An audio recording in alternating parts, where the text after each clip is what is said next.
As the doors begin to open up, Mother's other milk. All the comfort of dairy, with none of the biological uncertainty. Almost mammalian. Completely shelf-stable.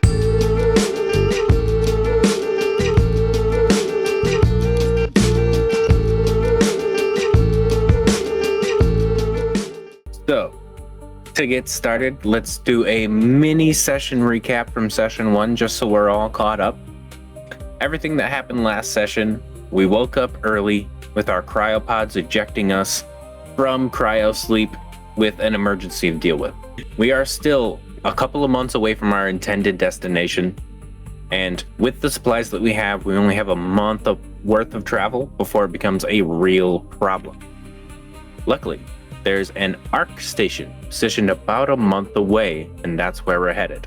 Coincidentally, these guys were able to clean up the problem on the third deck, which was just a couple of star leeches trying to suck up all of the energy from the ship. And these guys, being the professionals they are, cleaned it up in about 3 turns. Yeah, we really did. That was awesome. There's about a month worth of downtime on our way to the next ARC station, which has been named Floralis 12. As we journey on our way, please introduce your characters or maybe even put forward some of your downtime activities before we journey on to session 2. And would you like to introduce your character, Homer?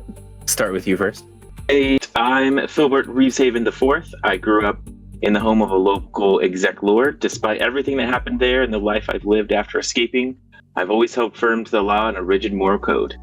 I don't know how we'll handle a ship full of convicts or what we'll find at the nearest ARC station, but I know I'll hold the line at the law. I should have said this before, my character is very heavily inspired by Bass Reeves, a former slave who became a legendary deputy U.S. Marshal on the American frontier, basically. And he's definitely needed around this time. Yeah. Right? Yeah, I feel like it was like the same kind of, it's like 1,000, hundreds of years later, whatever it is, he's the same kind of a character. But I think most of my downtime was spent reviewing records of all the people on board, basically. All the people in cryosleep. Definitely. And How about you, Cody? I am playing Claire. Once a human, was stripped of her flesh and bound to this synthetic chassis. One of the first prototype, was it Alpha Build 0.4 Cleric Bot, codenamed Claire. But yeah, basically, now kind of reprogrammed in this body into right now seemingly just absolute servitude, and kind of assigned to Phildert as more or less a payment. But yeah, let's see, what else here do I want to add? She does have tech-like abilities that originally, when she was built, kind of failed, and they just literally didn't work right. So she was just kind of a servant robot, like nothing special. But it wasn't until later, when it was actually kind of in the field more with Phildert, that those tech abilities reawakened, and it's like, oh, I guess for some reason it was just a glitch and now it's fine, kind of thing. And they kind of manifest as almost like spell casting like abilities, of course, but more tech-based, tech-forward things, often in the sense of like protective or healing or utility, defensive stuff. Very cool. I like it. And did you do anything creative with your month's worth of downtime on our way to Floralis 12? Good question. I think Claire would have went through and maybe tried to learn a few things about the ship, stuck around with the more like maintenance capable crew members, and like just kind of tried to learn some things from them to like understand the ship, understand the cryopods, because otherwise she really doesn't know not much about that kind of stuff. So I think we'll just spend some time with them trying to learn a little bit. Okay, definitely. So to get started, Aster, she's the pilot, and she's more or less going to be like your guy in the chair. She's got most of the answers because she's more or less a hacker, and she's been digging through computers and whatnot pretty much for the entirety she's been online. So most of those type of things will end up going through Aster if you're looking through like logs or just trying to get general information about where you're going or where you've been. Now, for any of the things that we've done during downtime, why don't we try to get a couple of rolls out to see how successful we were to accomplish these goals? And I won't say it's going to be too hard, especially not if it's something that you'll get through brute force, you know? I don't feel like I should have any benefits or necessarily boons or banes is the words. I don't think I really have either, so I'll probably just do a straight roll for these. Okay. Thinking the same. I was just looking at my sheet like, I don't think anything. Yeah. Because there's stuff with paranoid, but that's going to be more like physical things, I feel like hidden dangers, deception, manipulation. That's like in a conversation. That wouldn't be like going through records. Roll flat. Okay. I was pretty much going to treat it like combat, more or less. And so we both got a hit. Phildert just a little bit more than Claire here. So let's start with Claire. What were you trying to accomplish for this downtime period? Primarily, I'd say the biggest benefit of what would have happened, maybe realistically, would have just been learning the ship systems a little bit better. Okay. Yeah, definitely. In many ways, you were able to stick with Aster, stick with Mule, and try to get synced up more or less. You're not like connecting robots and connecting consciousnesses or anything, but right. They are kind of like trying to give you the lowdown or maybe even some manuals around this place. So you're more or less got the entire ship mapped out by the time we're a month's worth of downtime in. And if there was a specific thing that you were trying to fill, like you were trying to fill a navigator position or repair position or something like that, you would have familiarized yourself with that type of station as well. But not enough to kick out whoever is supposed to have that job. Okay, that's perfect. That's everything I would have hoped for. All right. And Phildert, what were we trying to accomplish in this little bit of downtime? I think I primarily would have been like categorizing all of the people in cryosleep. I probably would have spent a little bit of time looking at the people awake too, but I have met them and I'm not as like, I probably would have just kind of cursory glance. Is there anything here I need to be worried about? But mostly like who's most dangerous, you know, and it's like, okay, they were convicted of 30 murders. Was it because there was an explosion and, you know, they just got blamed for it, but they didn't actually have any involvement? Or were they actually like a serial killer? Like, so trying to suss that out. And then also like anyone with useful skills here, you know, are there doctors or craftsmen of any kind, you know, whatever, what's people useful experience, things like that. Even like leadership type things. Is there someone in here that like is used to being in charge? Because that would be useful too. So for the most part, you are able to kind of get through the majority of the 1,000 people and put them in their own categories. A decent amount of them have, to put a little context to it, the information that you're given is kind of minimal, simply because you have like their crimes, maybe a basic description, like they might give where they lived or like their family line or something like that, but it doesn't necessarily give too many background details about the crime specifically that put them away. So for things like killed 30 people, it does just say killed 30 people in car fire or like a kitchen explosion, you know, stuff like that. It'll be a very short tagline.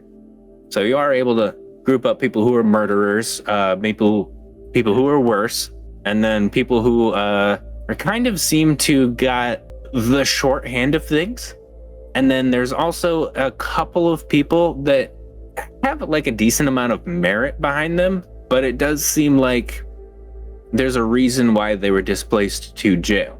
So like some of the people who have a little bit more like leadership positions in military, they've also got a bit of a sadistic streak and sending their people off in situations that weren't very favorable to them or downright suicidal, you know, stuff like that. So you'd be able to find someone who got all the way up to a corporal in the military. You'd be able to find a decent amount of people who are like plumbers, builders, or things like that. And most of those people that are just like general builders are also kind of shoehorned in here too. So most of the people who've like got normal positions, it's possible they could be innocent. But some of the people who seem like they shouldn't be here because of position, it seems like it's very obvious why they were put in prison. Okay. Like I have the internet or equivalent where I can just like Google them and stuff like that. If you have what was given to you during this database, but you are not connected to live internet from Earth anymore. Yeah, because we're way out here in space. Yep. That's lame. Okay. Sucks. What? I think something I would have asked somebody, whoever would make sense for me to ask, maybe even Claire, I would have asked about it, would be like, how easily can we pop people in and out of cryo sleep? Because I know ours broke, but that was kind of an emergency situation. I'm wondering if maybe we could flag certain people, because probably like at night, before I go to sleep, I probably show Claire some of what I've worked on, just to give her some familiarity of like what I'm doing. It's probably like, by the way, don't show anyone, because probably like this is useful for me and her, but like if anyone else saw this, they'd be like, what are you doing? Like it's probably like not the nicest, you know what I mean? Like the way we're like categorizing people, it's like we're just doing it like based on utility and like danger, and it's like, wait, why did you rank this person? Anyway, so if there's a way maybe we can like pop people out and interview them and like put them back in, might be something that's worth trying. I feel like a question like that would have been pretty well answered by the Dr. Liana Voss. That's right. She would probably give you a simple answer where it's like, we could pop them in and out of cryo sleep pretty easily, but it's more or less how detrimental it becomes to their physiology. The more time people are put into cryo sleep, it begins to deteriorate the gray matter in their brain. And sooner or later, there will be none left. And once that's gone, it actually makes your brain kind of like a frozen state when you get put back into normal life. So there will be a point when freeze, unfreeze becomes coma. That's almost like a lobotomy. So we're probably safe for a few people once. Yeah. As long as it's not the same person. Yeah. Okay. I don't think I would have had time to go through 1,000. It's a huge list. To like, maybe I have a short list of people I want to interview. Probably didn't do any of that, I'm thinking. Does that sound right? Yeah, that sounds about right. And honestly, you probably could have gotten a couple of interviews in during this time, but those would definitely be the more time-consuming things to be able to do. I'd say maybe a handful of them, you know? I think I would have focused. Claire, what do you think? I probably would have asked your opinion. Who should we interview first? Like maybe we're going to have time to interview a couple people. What kind of profile should we interview? That's a good question. I think the first thing... This is a very telling question. Yeah. I think maybe the first reaction instinct is like people that... I think the first thing would be like someone that can replace me as a guardian for you if I fall. Like that's the first people we should get on board. And then I'll like also think about it and be like, but I guess it doesn't help right now kind of thing. And just be like, maybe just the leaders so that if anything else goes wrong, they'd be willing to like give themselves for a cause kind of thing. I actually have like the opposite thought. Oh. So I was thinking low risk people would be best. Oh yeah, that makes perfect sense. Like people who wouldn't be vying for any kind of leadership or power. I was thinking intentionally people without leadership experience. Maybe that's a bit, no, that makes sense. So like either people who are like good soldiers, like followers, or people who would be good at ship repair or like helping with growing plants and stuff now for food. I think that would be the focus. Yeah. And Claire would 100% just like, as soon as you mention that, just be like, absolutely, of course, that is the right choice. Just be like, you are correct. I think I have like a whole, I don't know how long it is, but I think I have a whole list of like red flagged ones that are like, we'll see about when they get woken up from cryo sleep, like highest risk. It might even be people from leadership stuff, but it's mostly like anyone that I think is like, would question sort of the standing hierarchy as well as like, might be violent. Yep. Or worse. Agreed. Okay. Because right now, Definitely. We are the law, so. Very true. So what were you hoping to get out of that for a couple of your interviews? And were there any specific people that you would like to interview to get a bit of information out of them? I think if there's anyone that, because part of what we need to work on would be supplies, like food we can live on now. So probably people that could help with that would be the very first, especially if they weren't human, like somebody who wouldn't need as much food or no food. Okay. I just thought of that right now, actually. I'm like, why didn't I think of that before? Yeah, that makes sense. If there's like an augmented that's like literally just a brain or like a head and the rest of them is machine, it's like, those guys. That'll help. Yeah. If you want to go ahead and look for some of those, you totally can. I will say that androids are maybe a bit more expensive than just typical prisoner. So it's likely there's not many of those in cryosleep. Yeah, that makes sense. Plus, they don't fit in the system of cryosleep that well either, technically. Makes sense. Okay. Yeah, But so there's I guess... definitely people who are augmented, that's for sure. Cool. Yeah, let's just look for some people, or, oh shoot, what's the other, cultivated? Cultivated. Augmented or cultivated. That would have anything that could help with the hydroponics bay for that section. Sounds good to me. And looking at a couple of the profiles, you are able to see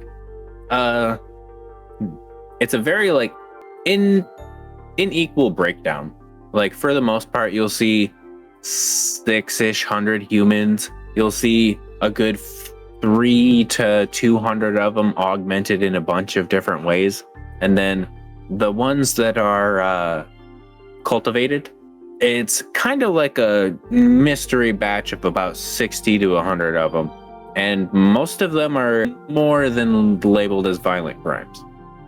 That makes sense, actually. Those are our cyber psychos. All of the cultivated are on my dangerous list, or most of them, right? So Yeah, 100%. that makes sense, actually. That's funny. That does make sense. So probably would be just be humans then, maybe some augmented, but Yeah. And then, what was I going to say? Oh, Thomas Reed, your crew member, is also head of the habitat technician. So anyone you wake up will end up working with him to start growing you some food. And the status of your food is algae based, more or less. So the algae tank is going to take a couple of like months to get set for people to eat and like dehydrate the powders. So all of that is working, and we have food on the way, but it's not here yet as far as that goes. But I think I would just interview them and then put them back to sleep so they don't use up too many resources. Okay, definitely. And depending on what we see in the ARC station, maybe we do wake them back up again and keep them awake, though. I like that. I like that. Just get the head start on our interviews for hiring time. Yeah. Yeah, and you'd see at least a decent amount of these people designated as what used to be like crop labor.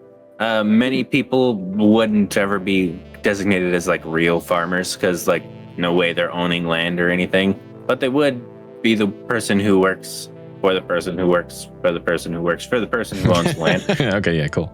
So yeah, pulling out like 2, 3, 4, 5 of those guys, depending on how many of them you want to go down that avenue of. You'd get a decent like background story. A lot of them would just try to give you like their sob story, like I volunteered to come on this ship so that way I could create a better life for myself, my family. All of the credits that I'm able to earn from this ship are sent back to Mary Lou Sue, you know. Okay, wait. So do you mind pulling up the map for the highest level 1? I think what I would do is I would make it as intimidating as possible. And not this one, the deck 3. I mean, sorry. I said 1, but I meant sorry. Deck 3. 1 second. There you go. Oh, wait a minute. No, I am confused. Wait, go back to deck 1. Which one Go are back you to deck looking 1. for? The one that has the like next to the. So it's like right here. There's a room that's like a conference room. Yeah, this one. Yeah. This one. Okay.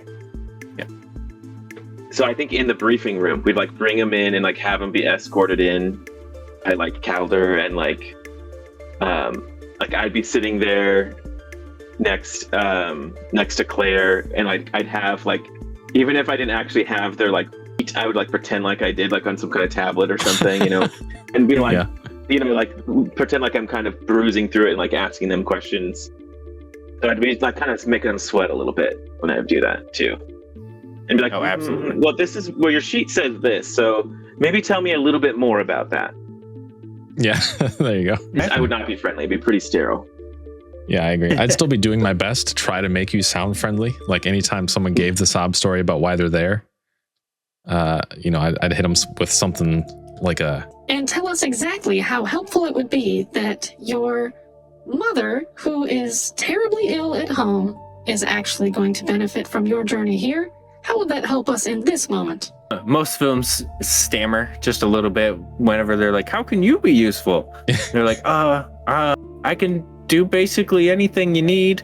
I know how to cultivate the algae. I can, you know, put the Furducken into the, you know, brooder. Right. Pretty good with Microsoft Word. Yeah. I'm just kidding. After a while, some of them are like, I can scoop poop, I promise. Yeah. All right, cool. Okay. Yeah, I think I'd be leaning into my like spotting deception and stuff. And I think we would have a little thing too, where we would be like, I would be like ranking them on like how easily, like how well do we think they'd follow orders, as well as like how susceptible, like how stable are they, like that kind of thing too. Like if someone else in the crew is complaining, are they going to join in, or are they, you know? So I'd be like that level of like creating little sort of profiles on them. As a random sample, do you want to give me a roll to see how compliant these people are? Yes. Not very. Good. Okay. Honestly, most of it's like, kiss your butt, kiss your butt, kiss your butt. Oh, you're putting me back in? That's kind of fair, actually. Yeah. So you can kind of see a little bit of that like emotional roller coaster going through, in a decent amount of basically everyone you pull out. They don't see, some of them don't seem violent or about to act on it, especially since Calder and Phildert kind of look like the Terminators cousins. Yeah. But fair. Most of the time it seems like they understand that they can't do anything with their position, but they're definitely angry about it. That makes sense. That's honestly the response I would kind of expect, unfortunately. Yeah. As long as it seems like they're going to get what they want, they'll be compliant. But as soon as not, there's a reason they're in jail. Yeah. Okay. I mean, the system is, anyways. Yeah. And it's a random sampling out of 1,000. You know. Right. Exactly. I think it's like exactly what I expected, but also still demoralizing. I agree. Okay. But definitely, for the most of the downtime activities, I feel like that'll probably wrap them up. Yeah, I'm good. Yeah. I don't feel like I'm missing anything. Perfect. Now, as we do start to like go through into space, I'm going to give a tiny explanation of how space travel works with these ships. We're able to reach, honestly, over speed of light travel for most of our ships, and we're able to do that through a dark matter engine called the null space engine. Oftentimes, whenever we're driving through dark matter, we drop into null space, which is basically us just riding on dark matter currents to wherever we'd like to be. It's essentially like space is the overworld, null space is the nether. We're able to shorten the distances between other places in wherever we need to go. And there's these not so nice things called rifts that we might have to cover later. But it's basically like a wormhole, but the dark matter version of it. Okay. So that's how we get around. We just drop the engine into null drive and then just drop into null space. And a decent amount of like stars, light, and other things are completely invisible. Yeah, I think that's right. Can't see them at all. Okay. So it's basically just completely darkness as you look out the windows, but you can tell the like velocity from which you're traveling is intense. Nice. And it is something you end up getting used to after a couple of weeks of travel as you begin to pull into the planet's orbit of Floralis 12. We do see the Ark station slowly but majestically floating around the orbit. And we've been hailing them for a little bit, trying to get some sort of a response. There are protocols to be able to go to nearby Ark stations to hopefully hit up some allies for a resupply. But it's kind of like a negotiation. It's not a gimme, gimme, gimme, gimme. So we're hopes and praise here, but nobody's responding and nothing's really happening. But all of our readings tell it's an active Ark station. So as we are pulling up closer and closer to this Ark station, we begin to see this right here. This is the Arc Station of Floralis 12. Floralis 12 is a partially gaseous planet for which has a greenish goldish gas that kind of covers the surface. And as all of this... Oh, there we go. Talking with my hand too much. And all of this is starting to come closer and closer into your view. You're able to see that there's a docking station pretty much at the Floralis 12 label. And that's where you guys are able to start your journey if you would like to connect to this here. But it's basically all up to you. You're now in orbit. You see Floralis 12. They're not responding. Fascinating. Lights blinking? Yep. Everything seems to be functioning. Very strange. Okay. All right. Do we attempt to... I mean, yeah, I guess we attempt to dock, right? Should we do anything else? A quick from Aster, like, can we scan the station? Anything, any anomalies, anything out of place? Yeah. Definitely. And she would have been doing that pretty much whilst they were hailing and approaching too. So most of the scans say fully functional Arc Station. They don't give too much information, but that is the information that the people who set the programming settings on the Arc Station would give out. So it's like Floralis 12 started about 85 years ago. We've got I can actually pull it up right now. I feel like we're like suiting up. This is like the 15th time I'm like, all right, Esther, how to scan.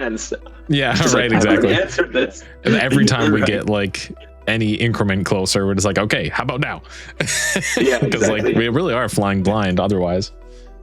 I feel like we would almost anxiously be like, what can you do for us? Talk to us, kind of thing. Yeah. And then the other information you would get from that would be colony leader Naomi Sato. So basically just a couple of short lines of designation, who's technically supposed to own this place and what they're here for. Floralis 12. That's the name of the Arc Station and the name of the planet. Okay. Yeah. If that's all Aster's able to pull from it from here, I'd say we just try to begin docking and see if we're accepted. Definitely. Yeah. Do we have like suits we can wear, like in case there's something wrong with the, like a spacesuit we can wear until we know for sure it's like safe? Absolutely. In your supplies down in Deck 3, there's 3 separate spacesuits. You have one meant for high radiation, one meant for deep space, and one meant for like moving around on planets, but like just to breathe. So this isn't, it's kind of up to you. You can use the heavy duty ones, or you can just take the one that's kind of like free movement. Probably just that one. I think our biggest potential threats are going to be air quality for some reason. And like microorganisms of some sort, disease or something like that kind of thing. So I imagine all of those suits are sealed, so that shouldn't really be a problem. But I feel like as long as we can breathe fine in the normal ones where we can move around easy, yeah, that's my vote. I agree. I think I would. I'm like, Claire, what do you think? And that absolutely makes sense. It's definitely, I won't ignore the fact that it's like kind of creepy that we're not getting any response back. Seems to be running fine, but obviously it's like, this would be uncomfortable. There'd be something about it. It's definitely like, I'm uneasy kind of situation, so. How many people are normally on a station like this? Do we know like what the population usually is? An Arc Station isn't typically meant for too many people to stay on it. I would say a handful to maybe 20 if you're pushing it. It's basically just like the satellite station that monitors things. And they're all going to age and die before the ship even arrives. Will settle the planet, right? Because it arrives so much earlier than the colony ship. We'll see. All right. Yeah. Okay. Can we decide what all the crew members are doing? Yeah, absolutely. Please. Esther is in her normal spot, so she can do whatever she needs to do there. Definitely. I think we have Thomas and Calder suited up, ready to come with us, and then we've got Amara and Dr. Voss standby, ready to come join in case we need the medic or someone to help with supplies. And then Mule is gonna be like whatever the closest to combat is to guard the ship or help out if needed. Turn your welding torch up to 11 just in case, Mule. Yeah. I can see it now. Nobody enters the ship, Mule, and he clicks his torch. Yeah, exactly. Standing behind Good him is boy. Amara and Dr. Voss, who are like maybe kind of anxious about about that, but it's like we don't know what the state is gonna be, so Right. Mm-hmm. What did you want Aster to do? I think she was the only one left. stay in her Chair. command. Just like you just Okay. stay by your comms and be prepared to just, I don't know, watch Scan, the pilot. in and outgoing Yep. waves. You know what I'm saying? Definitely. Yep. And you guys do have comms. You're totally free to do wireless communication all throughout your ship and even the one you're docked to. But if you go surface, you do not have comms. Oh, okay, cool. Okay. All right, yeah. Let's do this. We're suited up. We got, you said Thomas and Calder with us as well, I think. I think so. Yeah, cool. Yeah. That sounds good. Yeah, let's do it. Let's see if we can dock on this puppy. Absolutely. Thompson's got like a whatever makes sense of a toolbox or something like ready in case. Either take something apart to steal it or to steal it, but you know, Right. whatever the word for that would be. Not steal. Totally not steal it. Recreate? What's the whatever? Yeah. Yeah. But as you are pulling up to Floralis 12, Aster just expertly just backs in, docks close, and extends the hallway bay so that way you guys can connect. And it's actually really well. Most of the things that happen in space are automated. So Dami, your computer, requests access from Farah, their computer. Access granted, more or less just because it's AI to AI and it's like, open up, yes, no. So it's very simple communication between computers that allows you to enter. Okay. Very good. I'll, seeing Aster's docking situation, I'll turn to her and just be like, Aster, I must say you are one of my... Actually, now you've graduated to my favorite android. The hat she doesn't have, and she says, anytime. okay. I think out of anxiety, I suited up in the room next to Astra. She's like trying to pilot us in. I'm like suiting up behind her instead of in the normal spot. Just like dragged everything in here so I could watch. Nice. But as the hallway extends across to the Ark station, you guys feel free to walk across and enter into uncharted territory for the first time. Let's do it. Let's do it. Perfect. And as the doors begin to open up, you hear a somewhat familiar sound until... Mother's other milk. All the comfort of dairy, with none of the biological uncertainty. Almost mammalian. Completely shelf-stable. Get yours today. Disgusting.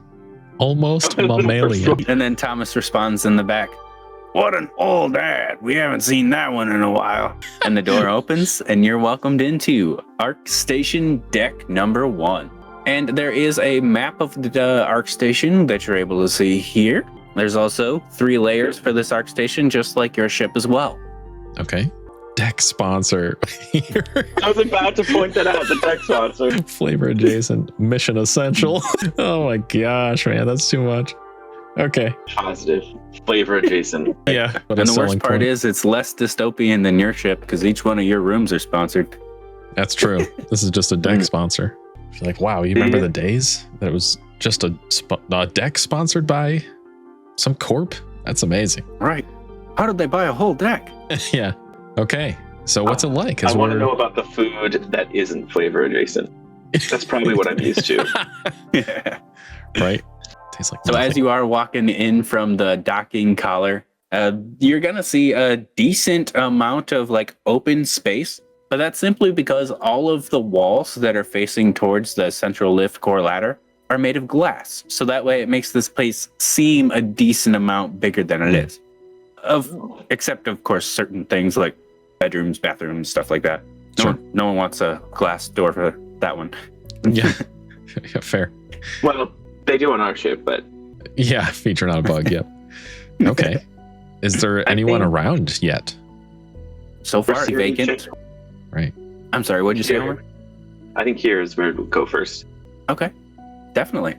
And from what you can see, everything still seems in place. Nothing's like too awful, but definitely dusty. Things have seemed like people haven't been here for a couple of months, maybe a year or so. The amount of dust that you're able to like off the desk here from the reception security point is like pretty big. So it's just starting to add to the mystery a little bit of like, where the heck are these people? Oh, the music switched iconically right there. That was perfect. Okay. Yeah, I was about to say. Oh. Right. So all the automation's working. Like the lights come on when they're supposed to, and everything. There's just dust everywhere. Yes. I'd like to 100%. think like a scoop of just like a finger of the dust and hold it up to Phildert and just be like, This isn't making it any less creepy. That's for sure.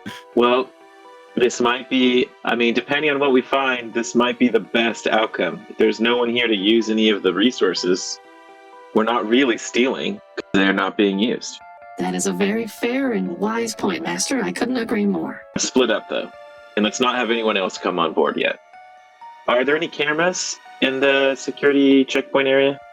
You can assume that essentially everything is surveillanced, and you're not going to get away with not being able to like be seen, more or less, in most areas of any Dominion ship. Are there cameras that we can see? Like, can we see the feed from the cameras in the reception?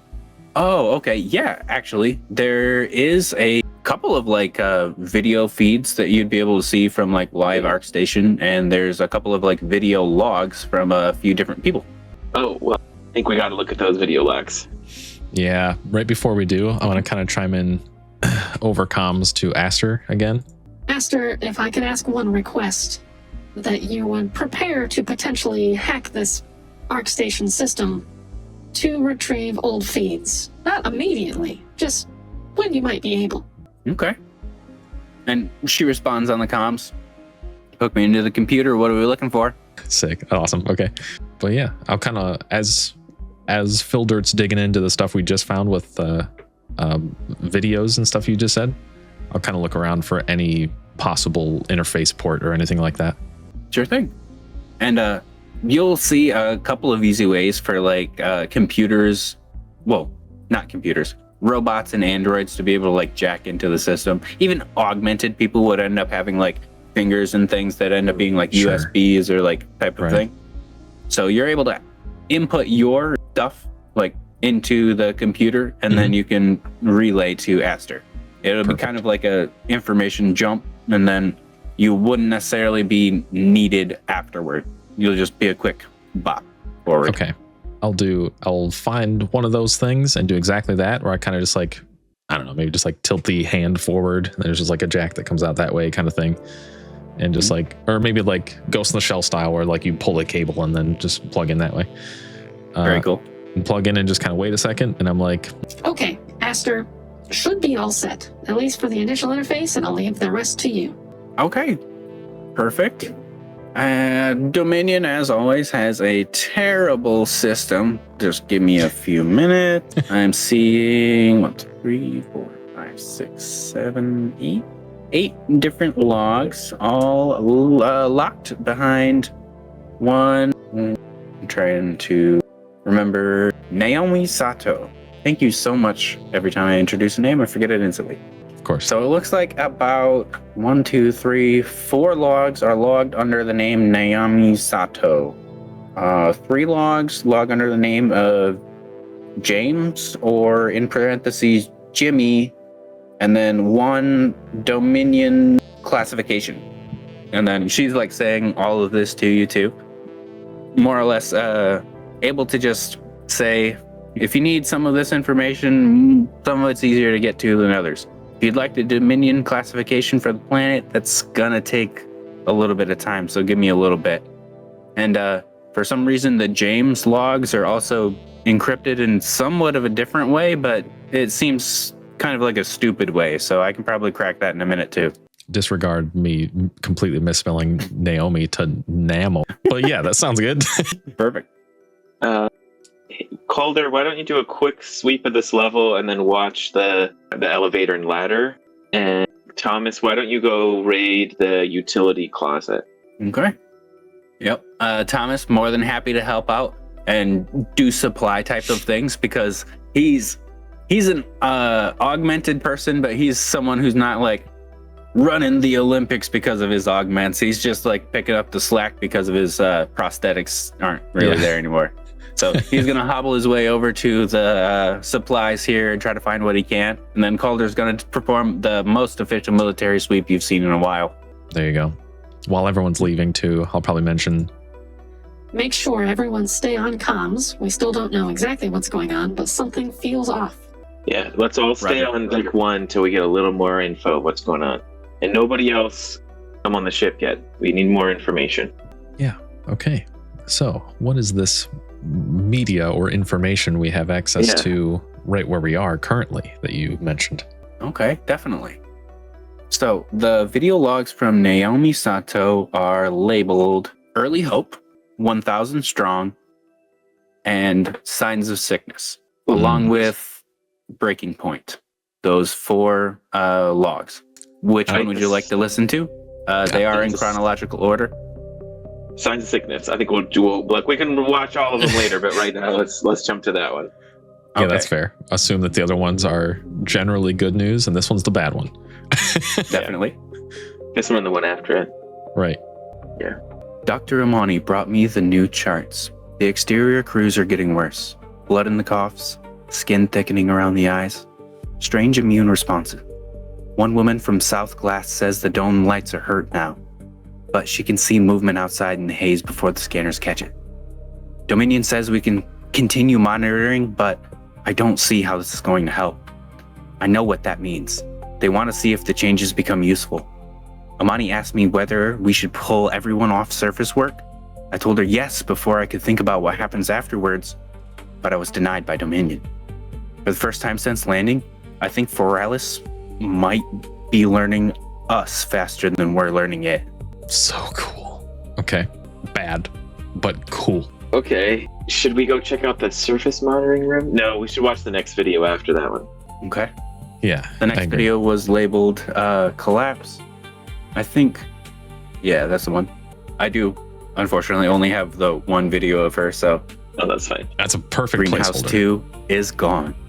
Someone sent the fire during second sleep cycle. Oh, sorry. Greenhouse 2 is gone. Someone set a fire during second sleep cycle. The cameras failed before ignition, which means this wasn't a panic. Someone planned this. East Block says South Blast did it. South Blast says command has been hoarding filters. Medical staff were shoved out of Corridor C this afternoon, and nobody can answer why. Security has split by each sector, and once that happened, I've completely lost control of the colony. James gave me a salute today, trying to make everything funny. The 12-year-old, the first person born on Floralis 12, he still thinks captains can fix things like I can. I wish I was a captain to help him. Oh, okay. Jimmy, oh my gosh. Jimmy up with, always up to shenanigans. I thought this was one where the ship hadn't arrived yet, but it had arrived, is what I'm realizing now. Yep. From what you can tell, the first 2 messages were something like, Colony, Green Wait, Arrival Log. And we sealed the Great Dome this morning. We got 4 separate greenhouses, Glass 1, 2, 3, and 4. Just kind of like boasting of their flourishing civilization. And there's a 12-year-old who's Jimmy. Yep. He was the first person born on Floralis 12. That's cool. So that was 12 years, at least. The colony survived. Or at least some level of survival. Okay, let's watch them all then. Or whatever you want to. No, you're good. The second message was cryo activation. This one is a request to start activating all of the people in cryo. They told her to activate all 1,000 people at once instead of a staggered release to help support the population's growth and move the density.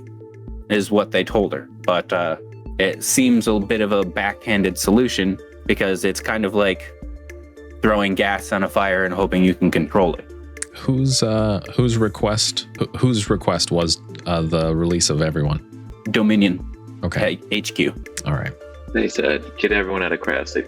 So okay. And then there's like some kind of weird reaction to whatever's on that planet. And then they also like divided into groups and were fighting each other in some way. It would be safe to say a sickness put strain on the civilization, and they were divided into factions after strain couldn't be blamed on a specific entity. Yeah. They turned on each other pretty quick. That's crazy. It is also noted this is a penal relocation program such as yours. No, what the heck? Okay, that makes more sense then. Already Don't say that. people that weren't adapted to civilization, or society, I should say. Can we get the designation and the Jimmy logs now too? Absolutely. The first of the Jimmy logs starts like this. Hey, this is James. I know it sounds dumb, but Captain's log, I'm keeping it. She used to make a log every day, and so now I'm doing it. Somebody has to.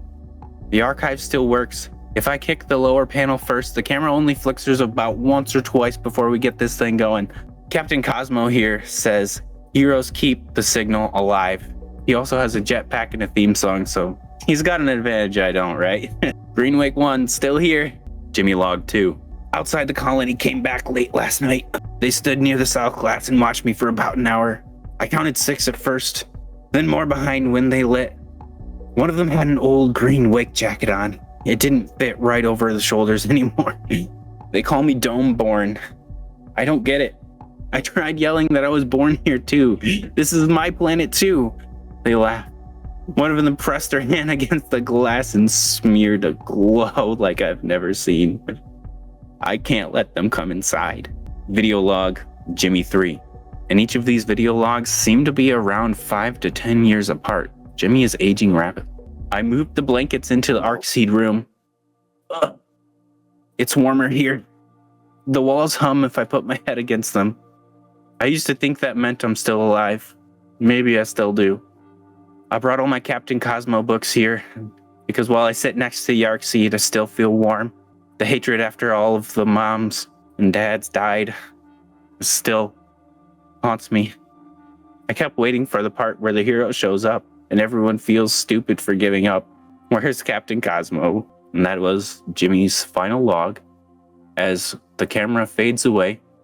And the camera is kind of stuck here at the blinking Arkseed. The dome destroyed. And this is a video log that just kind of pans away as the distance because Jimmy dropped the camera and you hear a distant bang. Oh. No, Jimmy. How long ago was the last Jimmy log? It was about 6 months ago. The last log. Mutated classification file. Dominion Colonial Group HQ designation report. Arc Station Floralis 12. Monitoring. Population 0. Arc Station monitoring confirms unregistered human-derived population living beyond the Great Dome perimeter. Population shows advanced biological alteration consistent with long-term exposure to Floralis atmosphere. Classification: mutated survivor population to be terminated. Terminated? From what you can tell, some of the people who have been down on the surface of Floralis 12 have been mutated and turned over time. There's been a good long time before you guys were able to reach this here. They've been trying and trying and trying for 50, 60 years. Jimmy's almost grown into a 30, 40-year-old man, and now he's gone. But you can see that Dominion has designated this population as to be terminated. So obviously Dominion doesn't see mutated versions of people as life at all. And in the end of this mutated classification file, Arkseed designation, try number 2. This is the first time they sent people to this planet? This is try number 1. Try number 2 is on the way. Table fell. Oh, no worries. There was a relatively violent shake in the camera and you turned around and I was like, Arkseed, no, trial 2. What do you mean? I'm like, wait, this isn't real. Oh, yeah, okay. Right? The mutators are here. Okay. Dang. Okay. This is crazy. I don't know if through all of this, typically Claire wears a pretty expressionless face, like even when she's actually expressing some sort of like emotional response to something.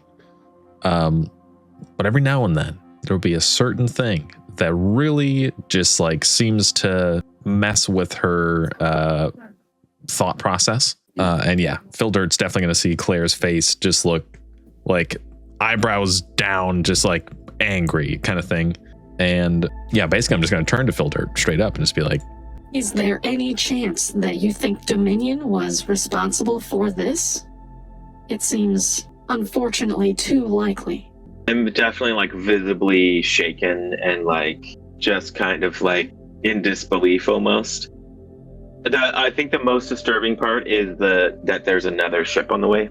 And that's true. just to back out just a tiny bit, when there's like these files or whatever, just going out one more, there will be like a planet designation. And the planet designation would say, one second. The planet designation would have a viability rating. Try number 1 has a viability rating of 24.387. That's even worse. Try number 2 has a viability rating of 24.765. Slightly higher? Slightly higher. Hardly. Yep. How is it higher now? It seems like the Arkseed, try number 1, had a minimal effect that made their chances slightly better. Almost as if a couple of tries might be necessary to make a few planets viable. Like experimenting in a way. What the heck? That does make sense. Yeah, it does. Is this the first time we're seeing suggested practice of this like multiple trial effort approach to this? Like, is this the first time we're like, holy crap, was the first ship's sacrifice intentional to build for the next ship kind of thing? And Aster would probably just chime in and be like, Dominion would never admit it. Something like a failed mission would just be blamed on somebody, or perhaps just labeled as misinformation. So if that is something that happened recently or often, I'm not sure we would know about it. It's likely a cover-up story if best, if we hear about it. Okay. One more thing. This is like the last thing that Claire says about the whole thing, basically. I am so angry. I don't understand how this could even... Disregard. Useless statement. Pardon my interruption. Wait, that's all right, Claire. Let's come up with a way to make the most of this, right? So obviously, Dominion isn't just trying to waste lives. You know, humans aren't perfect, so this could easily have been a situation. I mean, do we know when the next ship's supposed to arrive? It could have been launched before they even knew there was an issue with the first one. In about 20 years. It would have taken about 80-something years to have reached this station here. So it would have taken a long time to have them 20 years away. So they likely knew about a failure before it was a fail. Oh, so it was already launched before the failure state even. Is that what you're saying? Is that your... Okay. Yeah, okay. Because space travel takes a long time. More shady. I mean, you know, they did last for a couple of decades. If they had been able to last a little longer, this next ship could have arrived, helped them, more supplies. Like, this could just be an unfortunate accident. But also lasting a couple of decades. So. This is Phildert's, like, just saying this out loud. Like, this is his. Okay. Just making sure. Claire is having a hard time. She's like really fighting herself right here. And she's just like, yeah, sure. You're totally almost always right. And just like, I don't know. Something seems so weird though. They shouldn't have launched it before the state was, before the final status of the operation kind of thing. The majority of the crew is also trying to like chime into this story because they want to stay up to date too. Right. And Aster, once again, will just chime in and be like, if they wanted to survive, they shouldn't have released all 1,000 at once. Like the dumbest thing I've ever heard. Yeah. I was thinking. Yeah, that clearly was must have been some kind of miscommunication. Like that doesn't make any sense. They would have been told to do that. She was told that she had to release all 1,000 at once in the second message. No, Dude, I know. love Phildert's just buying into this. I love this. Yeah, well, he's like, yeah, but they must have, they didn't have a full understanding of the situation. it was a mistake, Yeah. kind of thing. Yeah, I love the denial. Yeah. Honestly, it's working so well. I almost believed it. It's working so well. I'm fooled. No, that's so funny. I know. I was like, no. There's a logical explanation of this. It just look, we're only getting part of the story, so of course it looks this way. It'll just be kind of like, what if it just like sits quiet for a second after your like full denial statement, and then Asked to run a quick diagnostics and odds calculation to see if that is truly the case. How logical is it that this was just a mistake? I'm not going to run those numbers. We're not dumb. Kind of a dummy calculation, though, right? yeah, I guess maybe. Yeah. Dummy would just reply incredibly low. Yeah, Astor's response like, I'm not dumb. Claire will just like sassily look at Phildert, just kind of, So there's, but there's nobody that's on this Ark station anymore, right? Like they wouldn't have left anyone on the Ark station. From what you can tell, nobody's on the Ark station. Like a couple of things are like out of place, but it's just like general use. It's not like, oh, we left in a hurry. It's just like there's a coffee cup over there because dude left it there. Yeah. Okay. Yeah, I say at this point I'm a little more comfortable actually exploring the Ark station to see what we find, I guess. Yeah, why don't the three of us with Calder just go sweep the rest of the station? Let's send those other 3 people on board and let's just start taking anything of valuable, send our medic to the anywhere that would have that and like all those sorts of things. And Yes. maybe even we take large things. We have Mule come in and take apart something. Oh, wait a minute. Should we do that though? There's another ship coming. Wait a minute. They may or may not want those supplies. Are they That's going to true. come? Yeah, you do normally. Yeah, it's kind of true. It makes us like almost crap, raiders, wait I a guess, technically. But wait a minute. Is there anywhere where we can look up any info about the ship that's coming? The next colony ship? Not necessarily. Okay. It's because it's coming from Earth. You wouldn't necessarily get the information from them until they got closer. I'm just wondering if Yeah, it's fair. if this planet is pretty much certain death. I mean, maybe not right away, though. They did last a while. Yeah, but if they come and they see these videos, I'm wondering if we should leave them a message to come to our planet and say like, hey, you can risk it here. Let's leave these videos maybe unsecured, and then be like, take your chances here or come. Yeah.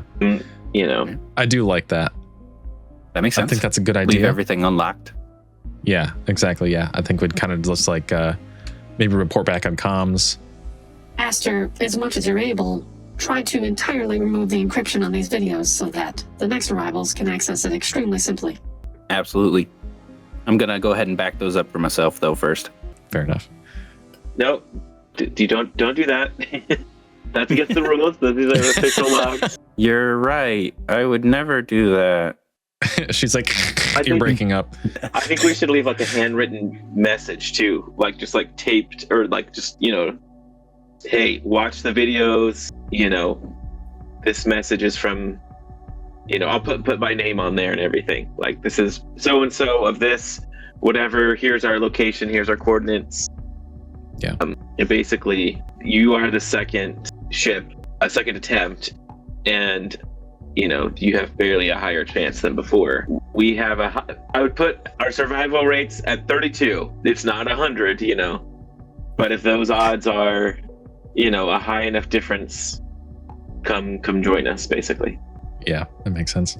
I like the idea that after you're leaving the message kind of thing, you get to the part where you're like, ours is higher. It's like 33%.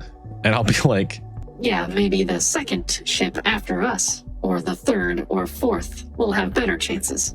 Well, these guys lasted a few decades, and so if we last a couple decades and then suddenly we get another ship to arrive, I think this would improve our odds. maybe you're right. So that's a little bit of me being selfish here. And if we take a lot of their supplies, we kind of put them in a spot where they have to come join us. That is true. Interesting. Okay. Well, either way, we need the supplies. See, now I'm interested. Our mission is to go to our own assigned planet and get that civilized, colonized best we can. But man, I'm feeling not great about any of this anymore. You know, like, what's actually our next step logically? Is it literally just raid the supplies here and just keep going with the mission? I think so, and I think we need to report back to Dominion to let them know that, like, hey, you know, there might have been some missed info or missed whatever, but basically this planet isn't viable, and we've taken the supplies here. We can increase our odds because our we need to complete our mission. You know, it's like assign any future ships that were headed here. You need to reroute them to our planet. There you go.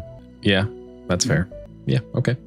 But yeah, I guess we'd be talking through this as we're basically looting the ship, I suppose. Yeah, Totally. like I'm going through like the bunks. I like grab a bag of jelly beans, and you know, like we're talking and stuff. Well, there's plenty of goodies to eat. You just got to look around. Yeah. Yeah. I mean, like, you know, flavor adjacent mash. Right. Sure, they still got sweets. Sure, they just got sweets. Might be dirt flavored, but yeah. Yeah. Oh my gosh, it's flavor adjacent dirt and grass. My favorite flavors. So, for the most part, you'll be able to see the maps of the Ark Station, right? So this is Ark Station deck number 2. This is just like kind of the things that would keep the people alive on this specific Ark Station, and a couple of like travel things. And then Ark Station deck number 3 is where most of the supplies would end up being for like mechanics or other things like that. Yeah, on the last one, we're gonna avoid that one because people got mutated, and there's the broken greenhouse. This one, we need to get that like dog thing. That looks amazing. I say there's definitely a couple things I'm noticing here. The cryo annex is definitely deck number 3 is definitely where you want to go for supplies. Deck number 2 may or may not be dangerous, from what Homer says. Yeah, I want. Is there a mule on board? Like we have a mule? Our mule? So we do have a mule on our station, and it looks like deck number 3 is completely sponsored by Burrow Works, the people who make mules. So there might be one dock down there. Yeah, let's go check out. Let's definitely focus on deck 3, see if there's like another mule, or if not, maybe a new like suit thing for our mule. Definitely. Right. Assuming the hopeful anticipation that there's no obvious threat that would hinder us on the way, of course. Oh, yeah. We're sweeping. We'll do a quick sweep. Yeah. So still on Ark Station deck 1, walking over to the elevator.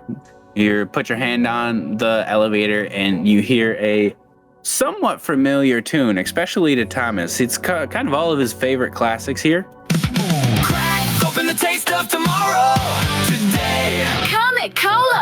Now I'm not corrosive. A subsidiary of last best foods. But unfortunately, the door's not opening. But of course, the ad works and it plays. So it seems like you're going to have to take the stairs on the side of the elevator. It's not corrosive anymore. That's good. Yeah. I don't like the lift isn't working. But okay. That's really Let's funny. go, I guess. Yeah, let's do it. Definitely. You pass. Good. No, you go ahead. I was just going to say, as we're heading down the stairs, I'm just going to be like, The situation of that door not opening is almost as unfortunate as the last time I consumed a cosmic cola. that's all. And as you walk down into deck number 2, it is completely destroyed in the worst type of ways. You're looking around and you see all this here. It's like a mess, almost like wild animals have gone rampant on this deck. And just off in the distance, you hear a screech that doesn't even sound like coherent to your ears. It almost is like a weird echo that felt like it came from a mist. Oh, perfect. I'm gonna like turn to Calder to be like, make sure your weapons are hot, and I'm sure he's already ready to go. Definitely. And Is there any way we can seal the door to this level? maybe. It may or may not be good. I will, at the sound already and seeing that it's an absolute mess compared to the rest of the ship so far, I'm going to basically just kind of like reach toward Phildert and just kind of give him like a little bubble shield kind of thing, just like a little shield thing around him, just a hard light shield. And I'll mention, I can't necessarily shield all of us at once right now, but I can sustain this around the leader. for now. So I will be technically like focusing on a spell to do that also. Yeah. What, Calder, Claire, what do you think? Should we sweep this level before we go any further, or just avoid anything in here? Calder would pick his gun up a little bit and be like, we don't get them, they're gonna get us. I Yeah, I agree. think you're It's right. not a risk that we should let linger. You're right. And we can't know any levels are safe, and we can't really freely move about until we've cleared every level. So, all right, what do you guys think? Where do we start? Where would be starting here? So where would be where? Wow, never mind. We're literally there. Don't listen to me. Or start down here, maybe? Where's Yep. the nearest visible open door? Directly underneath where you guys are, it's a bathroom. Check the bathroom. Bathroom. One we can't really see, and you were mentioning how there's a lot of glass walls and stuff. Yep, everything that is one. mainly glass walls, so the bathroom isn't for sure. Yeah. And I got your tokens on the map, so feel free to like move around or do whatever you need to do a sweep here. Let's put Calder in front. I think we have Thomas stay near the doors for now. Make sure nothing sneaks behind us out into the rest of the ship. Makes sense to me. Like this. Look good. Definitely. All right. What do we see? What does Calder see as he gently peeks in? If nothing, then I'll follow him directly in. Do you guys want to give me a roll for Calder? See how well he's doing? You're Calder. You got this. All right. Hey, not bad. Nice. 4. Actually pretty good. So he turns to the left, shower, nothing in there. Turns to the right, looks over at the sink, doesn't look like there's anything there. We hear a screech essentially at the same time, and he's able to bring up his gun at the same time that it pounces. And we're able to see this thing right here jump straight on Calder. But he was quick enough so that way he didn't get a real jump on him. Oh. Oh, what? Yeah, so he's about right here. Okay. Claire, you want to And- be right behind him, and then I'll be behind you. Yeah. And it looks like a manta ray with tentacles on the bottom of it that keep it afloat. And those tentacles are kind of connected to Calder at the moment and his gun in hands, but not like any vital parts. So he's currently trying to fight this off. Okay. Or we gotta act. Well, I'm right there behind him. What would Claire do? Why don't you see if you can help get that off him? Mhm. And if I can just kind of come on in and do a quick sweep of the rest of the... Why? Claire, why are you not snapping to the grid like everybody else? I was holding Alt. I shouldn't do that probably. Okay. Yeah, if you hold Alt, it doesn't. It just puts you wherever you Nice. are instead of snapping. But yeah, I will not. Sorry. Can I just do a quick sweep of the rest of the room to make sure, like, are there any other things in here? I gotta change the music. Yeah. From what you can tell, there's just this one thing in the room currently. All right, here we go. Music change. As he's looking around, I feel like I gotta act fast here. So I'm going to try to just give this thing a quick tase, basically, to try to like stun it to get Calder freed up from it at least. So basically, I'm just trying to free Calder from its grappling attempts. Definitely. So yeah, I'll just kind of like put my hand out towards it and do like a little, just like arc from my hand to it as just a little taser situation kind of thing. Okay.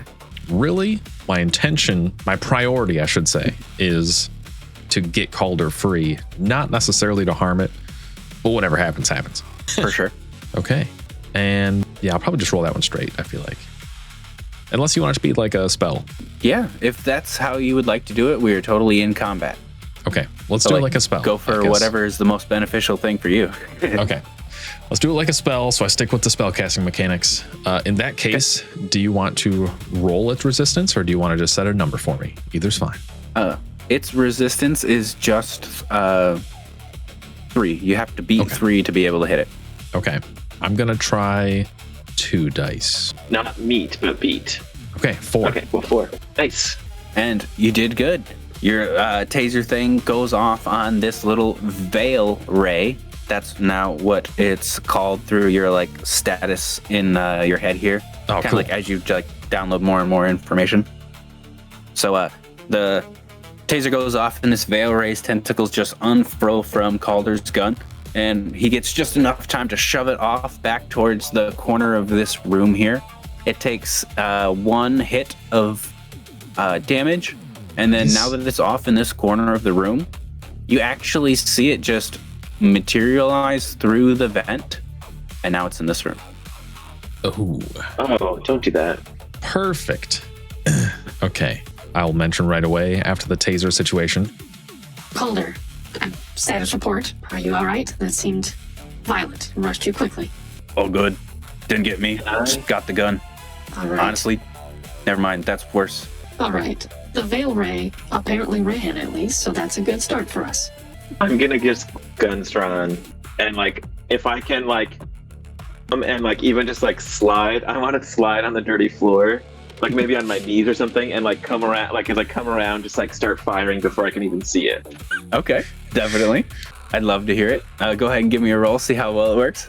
I'm gonna roll 2 because I'm 2. Drain. Okay, I'm just gonna click twice. No, that's how I do 2. Duh. 2 and a 3, or I guess that 3 would be the only number you care about. Yeah. Can I use a? Yes. Yes. Absolutely. I'm gonna burn a karma to make that a 4. Very cool. That resets between sessions, right? Resets to 3.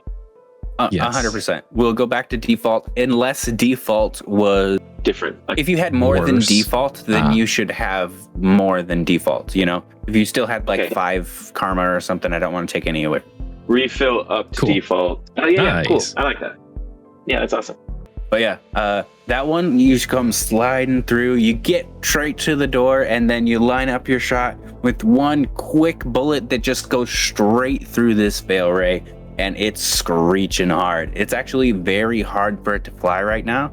It looks like it's on its last legs. But as that is going on, you hear yet another screech from the corner of this room, and a veil ray pounces straight out right over here. This is going to literally be a glide pounce. You will both be grappled and damaged if this succeeds, but I need to get a 5, so don't worry. I'm worried. Okay, you're not grappled, no damage there, but it is right on you guys, just hissing at you, and it's still got its injured friend in the back here.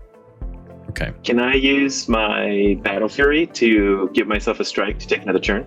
Yeah, that sounds cool. Okay. Yeah, Wait. So I'm gonna. What and are then, we like on a turn order right now, actually? So so far it was Calder walked in, Claire helped.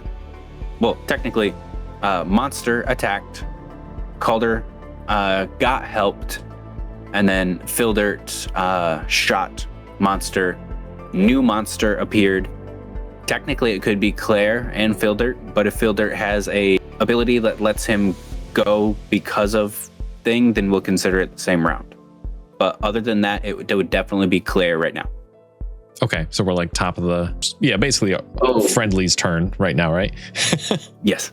Okay. Right. Never mind. I was thinking it was okay. I shouldn't do That's that. why I now mentioned that it. doesn't- Okay. Because I was like, wait, we might actually just be Thank our you, turn, thank actually. you. I definitely thought it was their turn, and I was like, yeah. Well, my thing. I can shoot. I can do my what were we calling that? The gunslinger thing. If they're engaged with somebody else, like if do they count as engaged with Claire? So I could turn to that one and shoot it twice. Yeah. I feel like Either surprise it or has to be engaged. I feel like that's pretty much the same. I wouldn't say engaged as like a grapple because that seems a little bit too specific. So like close enough to be considered melee range is what I consider it. I think I'm still on my knees. Maybe that's how I dodged it as it like jumped out, as I was like able to duck down. And so now I'm like on my back. I think I now just like, fire from the ground. Cool. Very cool. Double roll here. Okay. Okay, so 3 and a 6. Popping crits. So 3. Does a 3 hit? Yep. 3 Nice, was okay. all you needed to get a basic hit on its defenses. Sweet. 3 hit strikes? Did you do 3 attacks, bing, bang, boom, or was that 2 attacks? Or how much does your attacks do per hit or strike? Yeah. I get Is it sometimes just I get one mixed single? up on the crits. Yeah, the crits mix me up sometimes. So the first one would have been a hit, a strike. The second one was a 6, and then I rolled a 3, which confirms it.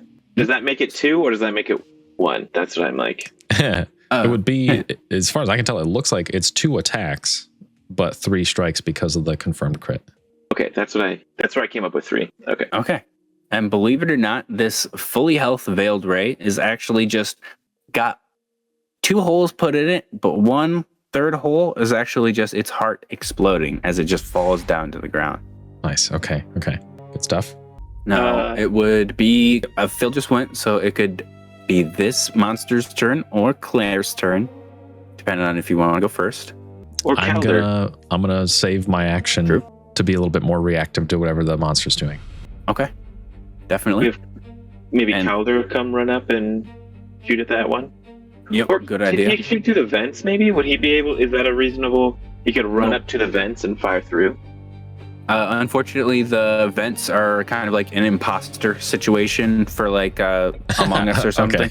Yeah. Okay. No, that's fine. I mean, and these things are pretty slippery. I mean, the vents could be easily. You don't want people to look into the bathroom. So, like, actually, that is pretty reasonable to be like, no, you can't easily. That's true. So Calder would come around the corner and just see Claire splattered with the guts of this creature that Phildert shot holes in just now. and I'm laying prone, so he could fire over me pretty easily. Okay, definitely. Let's see how he does, and I feel like if you guys want to, you can narrate how well he does. Okay. Yeah, Claire. Do you want to roll for him this time? Yeah. I'll say if you're rolling, you decide. I like that. You feel free. I mean, he got a 5, and the 3 is all he needs to hit, and this is the final hit to take this little battle ray excellent. down. Okay. So, in a very brutish demeanor, he almost steps over the dead body and Phildert with one just big, and he's able to get to this position here. And as he locks his stance down just a little bit more, he locks in his aim, and down goes the Veil Ray. And you will see just one more little scrape on the side of his gun. Sick, cool. I'll help Phildert up, reach a hand out, kind of thing, and just be like, fantastically precise shooting, gentlemen. Very good work. Thank you. Hey, we make quite the team. Wouldn't rather have anyone else with us, all fast acting. I guess we better keep moving clockwise maybe here and keep clearing these rooms. Yeah.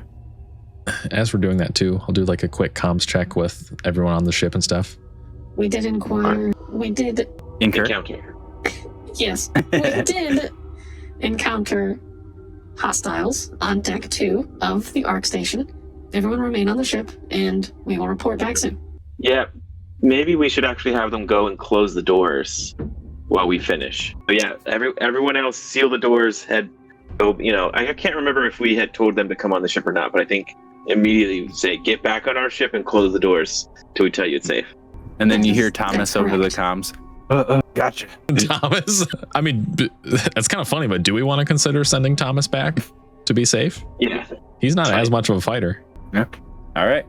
Hey, if you let Thomas cower out, he's going to. So there he goes. Let's do it. We'll laugh it off and be like, no, actually, that's probably a good idea. You probably should. Yeah. He was really, we had him stay back anyways, because it was more like, these things are slippery, make sure nothing, makes up to the first level. But it's like, okay, we know that there's multiple and we can see what they can do with events. So it's like, actually, yeah, you do go back to the ship. Yeah. I mean, first room we checked, that's not a good indicator. You know what I mean? And second room. Yeah, exactly. There's one in each room, so. Yep. Hey, let's go. In marching order, make Calder be in front, be in back. Sure. Sounds good to me. And feel free to just move all of these people how you would like them to be moved, or just to narrate and do stuff. And we'll move in room by room. All right. Things are a little bit quieter now that the screeching and squelching has stopped from a couple of rooms over, but it still has this ominous presence of each of the rooms as you walk into them. And there's also this little bit of mist, kind of like a greenish, goldish mist that kind of permeates on the top of the ceiling for some reason. Oh, I like that. Would it be possible, and it's totally fine if not, is it possible to transmit visual information back to Aster? Yeah, I feel like you can. Hey, Dummy, these maybe that's limited things, or something. That's fine. Are they a known? No, you have that capability. I also want to ask, Dummy, is there anything in the records for these creatures? These a known creature to the Dominion, or are they something from the planet? Searching. Dominion database, empty. Searching, cross-checking. Farah database, present. Oh, nice. Pulled it from the other ship. Wow, that looks so sick. That is so much even scarier, though, than that. Yeah. Oh my gosh, it's This is horrifying. Yep. And It's- you can see the human comparison to the ones that are actually on the surface of Floralis. Oh no! So they're massive on the planet. Holy moly! Yeah, you're dealing with little ones. Sick. Okay. Yeah. Um. Okay, so I'm gonna immediately look up. Yeah. Right. And yeah, it's just a heavy mist that kind of like permeates over the entire ceiling. And you can kind of tell that like that's their territory. They surf up there, you know? Dang, that's crazy. Next was thing. this mist on the first floor too? What's that? Was this mist on the first floor too? Nope. It seems exclusive to this like disaster area. That was my next question: is if I can, in any way, visually relay just like a few shots of the mist that we're looking at back to Aster and Dami, and just be like, "You guys got any info on this kind of thing? Is this something we should be sure? Like, if our suits are pierced, we just get the heck out of here? You know what I mean?" Okay.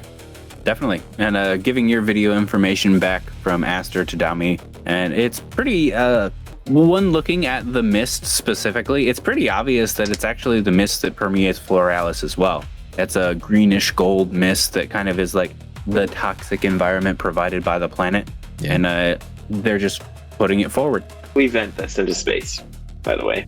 And that's something I asked like Dami and Aster and stuff like, can you guys remotely start venting this level in some way? We can vent the deck number 2, but it would take a decent amount of time, and a lot of the emergency protocols would likely interfere with what we're trying to do. So yes, but get the hell out of there. Okay. Okay. At least it's doable. So maybe once we do our quick run through of the ship, we can try to do that so that it's less of an issue if the second ship coming here actually ever makes it, kind of thing. Is there, yeah, especially. Is there anything valuable on this level then? Does anyone, like Dami ask Flory or whatever, like, is there anything we need from this level?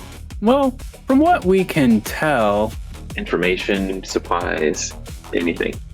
it appears to be the Arkseed analysis lab with the greenhouse and xenobiology lab, along with an atmospheric bay.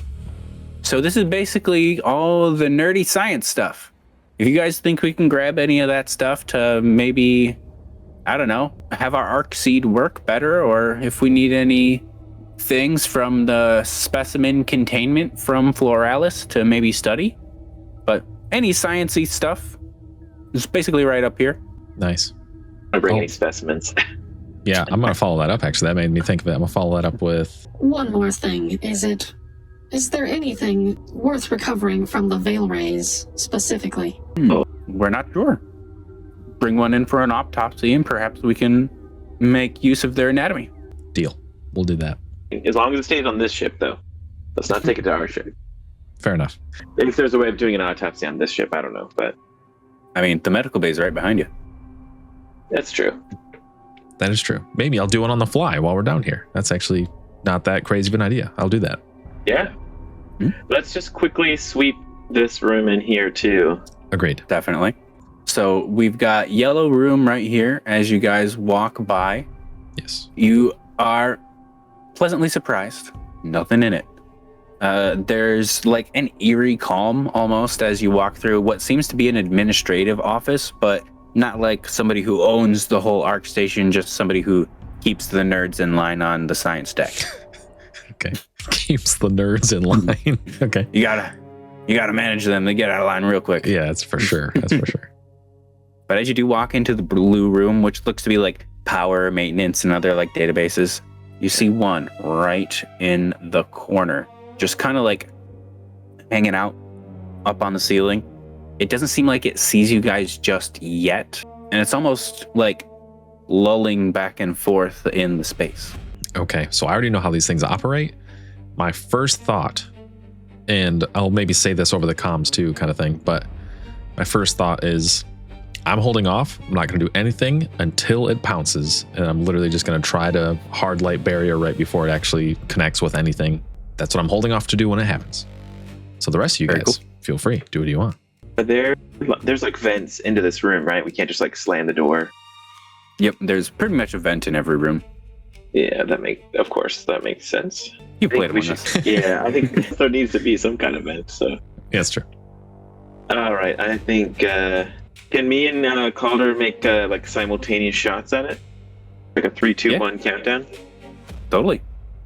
Okay, I will roll. Yeah, I'll roll for me, and then player. Do you want to roll for? Or oh no, that's right. You're rolling. Yeah, I'm Sorry. totally cool with Alex running Yeah, Alex, you're good Calder. You're good at this. We got a honestly rolling crit for Calder here, so let's see how well he does. Yes. Yeah, come on. Another one's fine Another- too if you need to. yeah. Okay. 2 hits. Did you hit Amazing. it? You got Yeah, I got a 3. You got a 3? So Yep. honestly, both of you guys were sitting there. Boom. One shot from Phildert clipped its wing. Boom. Calder got the other wing, and then that was just enough to throw it into overload as a heart explodes with a 3rd hit taking it out. You guys are pretty efficient at this. Heck yeah. Good work. All right. Just imagine if they were able to call all of their friends. What? Wait, Jay. No, thank you. Oh, we are shooting guns. What kind of gun is Calder using? Is it lead or Yeah, mine's laser? lasery. Oh, it's most things are kind of like laser or plasma. Okay. So he's kind of just like got his real big, what looks to be a military issue, beefier version of like an AR. Okay. Very cool. Okay. So I guess really and the it's question also- was how much noise are we making? That's what I really meant. quite a bit. Cool. Okay. Quite a bit. Okay. Good. Carry on. Yeah. Okay. Well, now that one's down, since we're making a lot of noise, if nothing else immediately jumps out at us, I'll say we'll probably head right into this room and actually get a better look at it. Make sure we're not missing anything too important. Definitely. Calder, come watch. Oh, Actually, I want to do some interesting stuff here. I want to go up to like some of the electronics or whatever, and or if there's another port spot or something like that. Basically, I just want to look around and find like I want to try to assess any like especially powerful like portable generators or batteries or anything that are like in the system currently active. So kind of literally just like dive in through the electricity and just be like, anything worthwhile here, to almost like ping it somewhere if so, kind of thing. Okay. Yeah, jacking into the system, you're able to see if it's a closed loop or an open loop. And fortunately, it's a closed loop. All of the energy is going to where it's supposed to go. Okay. There's no irregularities in the ship, but if you were trying to like jack into it to get a extra juice of power or like refill your batteries, I'm sure you could probably figure it out.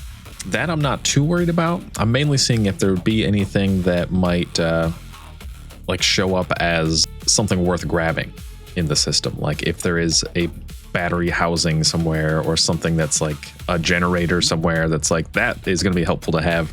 Anything that might ping like that. Okay, definitely. Basically just a quick supplies look kind of thing. Yeah, you'll see a couple of pings like that down in deck number 3. There's things to repair and keep all of the engineering bay up afloat, along with the things for like the Arkseeds. That takes a decent amount of work too. So Okay, a perfect. decent, if there were things you wanted to take from this ship, you got it. Okay, cool. That's perfect. It'll be just enough to like save us time once this is wrapped up, hopefully. Or if we need to just like sprint through the ship and get out of here, we'll have at least an idea of power banks or whatever, power supplies that'd be helpful. So that'll be cool. Absolutely. Can we? Are we able to tell if we're tapped into? If you're on the name again, the Flory or whatever the AI is for this, what the state of the 3rd level is? Does it also have the same contamination? Farah would be more than happy to answer, but she doesn't have. You don't have designation for this station, so she'd more or less be like authorization pending and stuff like that. But she would still give general information where it's like deck 3 functional, Is deck 2 functional? deck 2 under maintenance. Okay. So- Okay. You want to grab that and come drag it in over here, the medical bay? Yeah, let's do that. Now that this room's clear, I will go back out into the lobby and kind of quickly. Oh, here, yeah, I can actually just do that. Go back out into the little main area, grab this blown up veil ray, and just drag it into the medical bay. Definitely. I'm even gonna There's walk also a in. door too. It doesn't seem like it, Okay. but this right here is a door too. No, I see that. Okay. Okay. Hey, Dami, can you convince Farah to to tell us how these things even got on here to begin with? Or maybe Astro, you could hack into something. We need some logs to see how did they get on here. Right. See if we can nab that info somehow. Even got this. Yeah, we've got the stuff from the planet. We've got creatures from the planet. Like, how is that possible? Aster's gonna chime in and she's gonna be like, Dami's a bit too nice for that. Let me cover this. And after just a little bit of like click clack from keyboards and different like processing dial-up tones, you're gonna hear her come back in and say, it looks like from the xenobiology lab, they've got a couple of experiments running. Different eggs were fertilized from the bottom of the planet and brought to here for study, possibly for ecological reasons to see if they could eat this particular breed of ray, or if it may or may not be some of the cause for the fog on the land. So exterminate the ray, exterminate the fog type of thing. Aster, I'd like to reiterate my preference for you as an android. You are doing fantastic work. But while you're at it, can you see in the records if they did find anything worthwhile as far as harvesting from these creatures? So far, most things are inconclusive. Very good. It may or may not have killed them before they were conclusive. Yeah. Fair. Okay, yeah.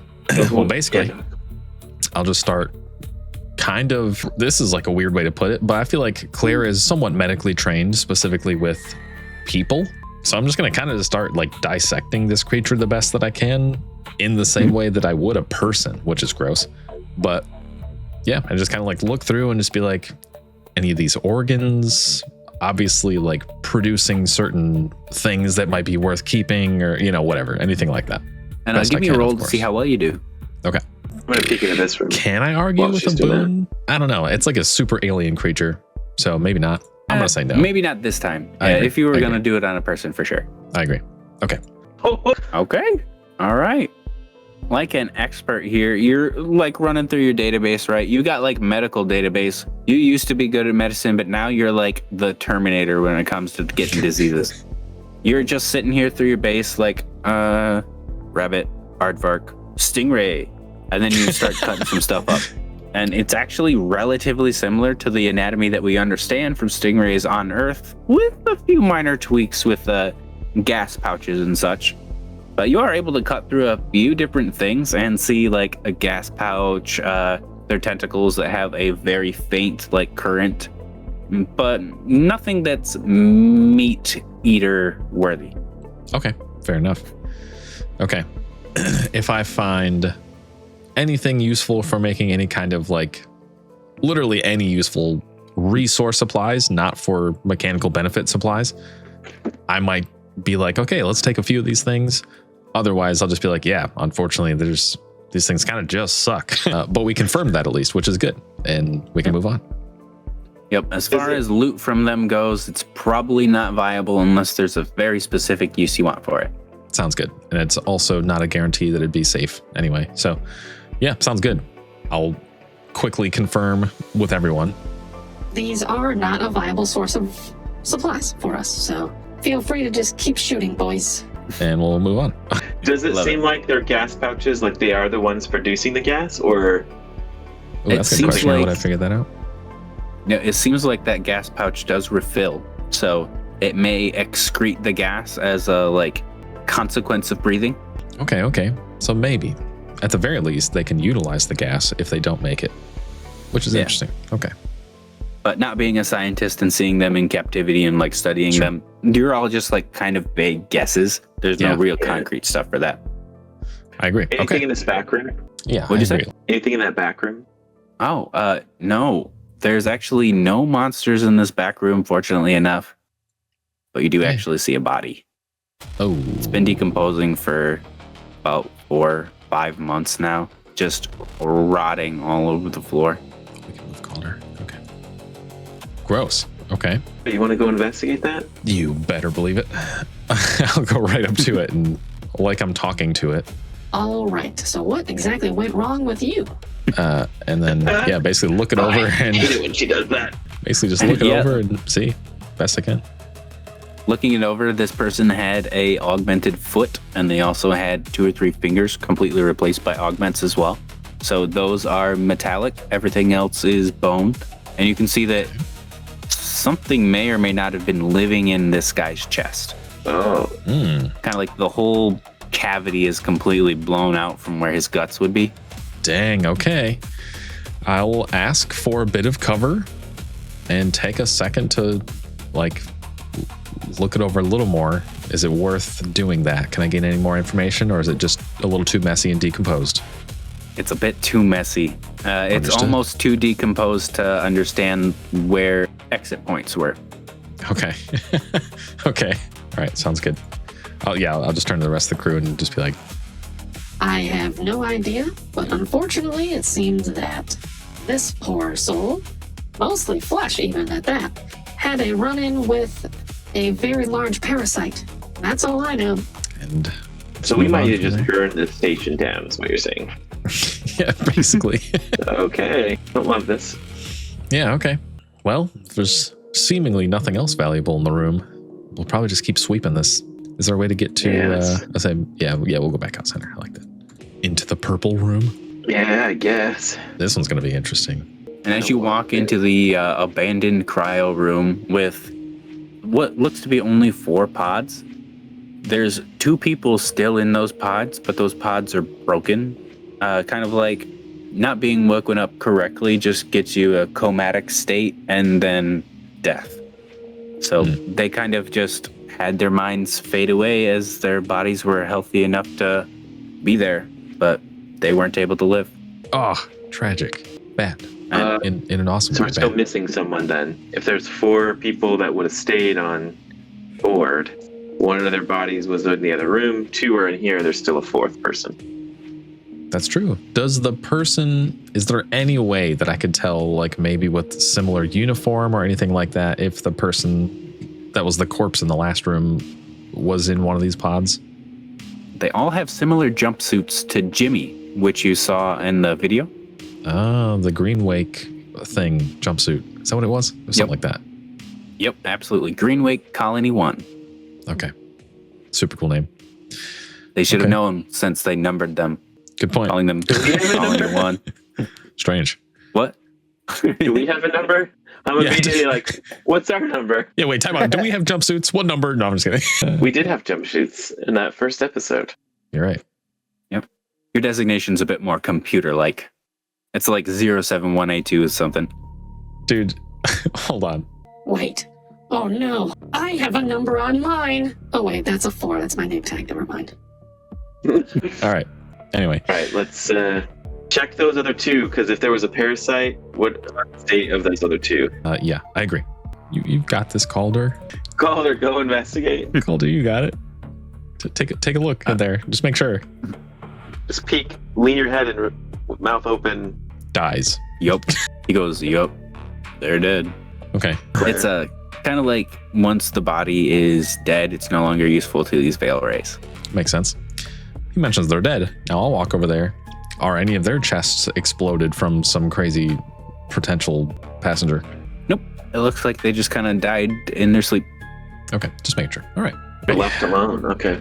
Quick scan on the room to see if there's any super obvious or valuable supplies. Okay. Not necessarily. There might be a couple of supplies that Lana Voss would like for her type of medical stuff. So extra medical supplies is nice, but nothing that you don't have. Okay. I'll mention too, are these the same cryopod models or similar to ours? Older. Older. Okay. I might send like some visual stuff to... Dr. Voss? Yeah, I guess so. Whoever's been spending the most time fixing up the cryopods. It'd be her and Thomas. Okay. Yeah, I might send some like visual images or something and just be like, any of the stuff on these pods look like something you can actually use that we should take with us, that we can actually carry or anything like that. Basically just to whatever, possibly streamline some of our repairs even. Yeah, they would be happy to take pretty much anything on the ship. So maybe after things are clean and clear, they'd Sure. probably grab some things. Okay, cool. Sounds good. Like, yeah, there's a couple power cords here and there. Like, Right. I'll make note of that. We'll come back kind of thing. Sounds good. Could always use some more cryo fluid, you know? Yes, exactly. Exactly. Okay. Sounds good. And then we can probably dip on out of here and into... I was going to say, just to make it a little bit easier for you guys, Poking into the next couple of rooms, you're actually going to see that it's mostly destroyed, but there's a body in this room right here. Okay. Another one completely chest cavity blown out. Yep. Cool. But nothing that looks to be veil rays or anything that could harm you in this specific place. But you do Okay. hear a bit of chittering from the room next to it. Ooh, okay. Can we actually skip it and do this room down here first? Yeah, I ain't gonna stop you. As long as whatever's chittering doesn't stop us. Okay. Yeah, sounds good. Definitely. So this room in the bottom, Yeah. totally clear, but this is where we repair and do maintenance on Ark. Seed stuff. The Arkseed, the Arkseed companion, and then there's also things that are Arkseed adjacent that would be able to just help with like biotransformations. Is this, can we tell, is this the room that Jimmy took his video in? No, Jimmy was on the surface. He was on the surface. Yeah. Oh my, okay. Yeah, their Arkseed isn't here, right? Oh, duh, yes. He's on the planet. Yep, Yeah. Arkseed's on the planet, along makes with the sense. companion seed. Okay. But still, there's like stuff in here maybe we can do to boost our chances, you know? Yeah, true. Yeah, there's probably a whole bunch of different like test tubes and vials that have like blank microorganism, you know? Yeah, that was a close one. Yeah. I'm just kidding. It might be also like maybe we can do some. I don't know how capable our crew is realistically, but maybe we can do some like reverse engineering and just be able to make some more food or edible material out of some of the leftover Arkseed jazz in this room. Yeah, I'm sure that would probably help out. The more supplies, the better. I'll say, if so, I'll maybe even ask over comms things like, what do you think would be helpful? This, that, whatever, yada, yada. And then like kind of grab whatever they think, like, that might be good. Take that if you see it. Take this, whatever. Grab some of the little stuff. Yeah, it's pretty easy to label most of this stuff as marked for recovery. Perfect. Okay, cool. And we'll move on. Absolutely. This one here doesn't seem like there's very much in here. It's just kind of like a locker room for people in cryo sleep. So you'd see like a couple of personal effects, but it's not like their journal that has like a whole bunch of info. It's just like their wallet, their keys, their like random things that they like to carry around with them. Personal effects that aren't necessarily valuable to anyone else. Yeah, exactly. The stuff you guys woke up with. Yeah. Okay. Just in case, I will send pictures of like anything that is personal effects with names or information on it back to Dami or Aster and basically just be like, probably won't need it, but feel free to log this stuff kind of thing. Good to be thorough. But yeah, otherwise, back to our room with lovely chittering. Think we That's could right. set a trap in some way?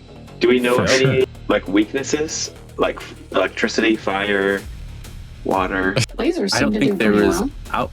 I don't think there was outright weaknesses. Yeah, I love the hazard level high. Capable of engulfing and digesting large airborne organisms, including unprotected explorers. Yeah, very cool. Their core or their heart is definitely something that keeps popping though. Yeah, it's Yeah. true. Sensory pits detect chemical. Interesting. Okay. I was trying to think of I a way think to we like just- blind them, but I think we can take them. I believe in us. Let's just like set up a shooting range type deal. Like Calder leaning out from that doorway, Yeah, fair enough. grab a chair and get behind a chair here or something. Is the door to that room closed or open? Most things are open right now. Okay. I was just curious. Thankfully, nothing's just like charged us from all the racket we're making. That is nice. Okay. You want to go peek in there? Yeah. Let's do it. Here's out of all of us. That's kind of true. I will do that. I will peek in the door. If I don't see anything right away, I'll step in the door. Okay. You peek in the door and you don't see anything except for like the thick mist on the ceiling, which is actually a bit thicker than most of the mists throughout the rest of the rooms. Okay. And as you do see, I'll crouch down. as you do see a little bit of movement from the mist when you walk into the door, and it's actually kind of like an immediate pounce. Okay. All three of them are jumping directly at you. Okay. Do I have time to react? Or is it a surprise attack? Because I'm cool with that too. I mean, you're the shield dude. I just want to make sure. I can only shield if I, like, I'm sure I could still be surprised. I just want to. Okay. Let me put it this way. Don't get hit by the pounces, because I doubt you have 6 hits if all of these. I doubt you have 6 strikes if all of these land. So. You're right. I do have some good defensive abilities, so hopefully it would save me, but you never know. Okay. So, yeah, basically, if they're pouncing on me, I'm just going to full bubble shield. The one that's passively been on Phildert is gone. It's just like gone. And I'm just going to like do everything I can to shield up and avoid this.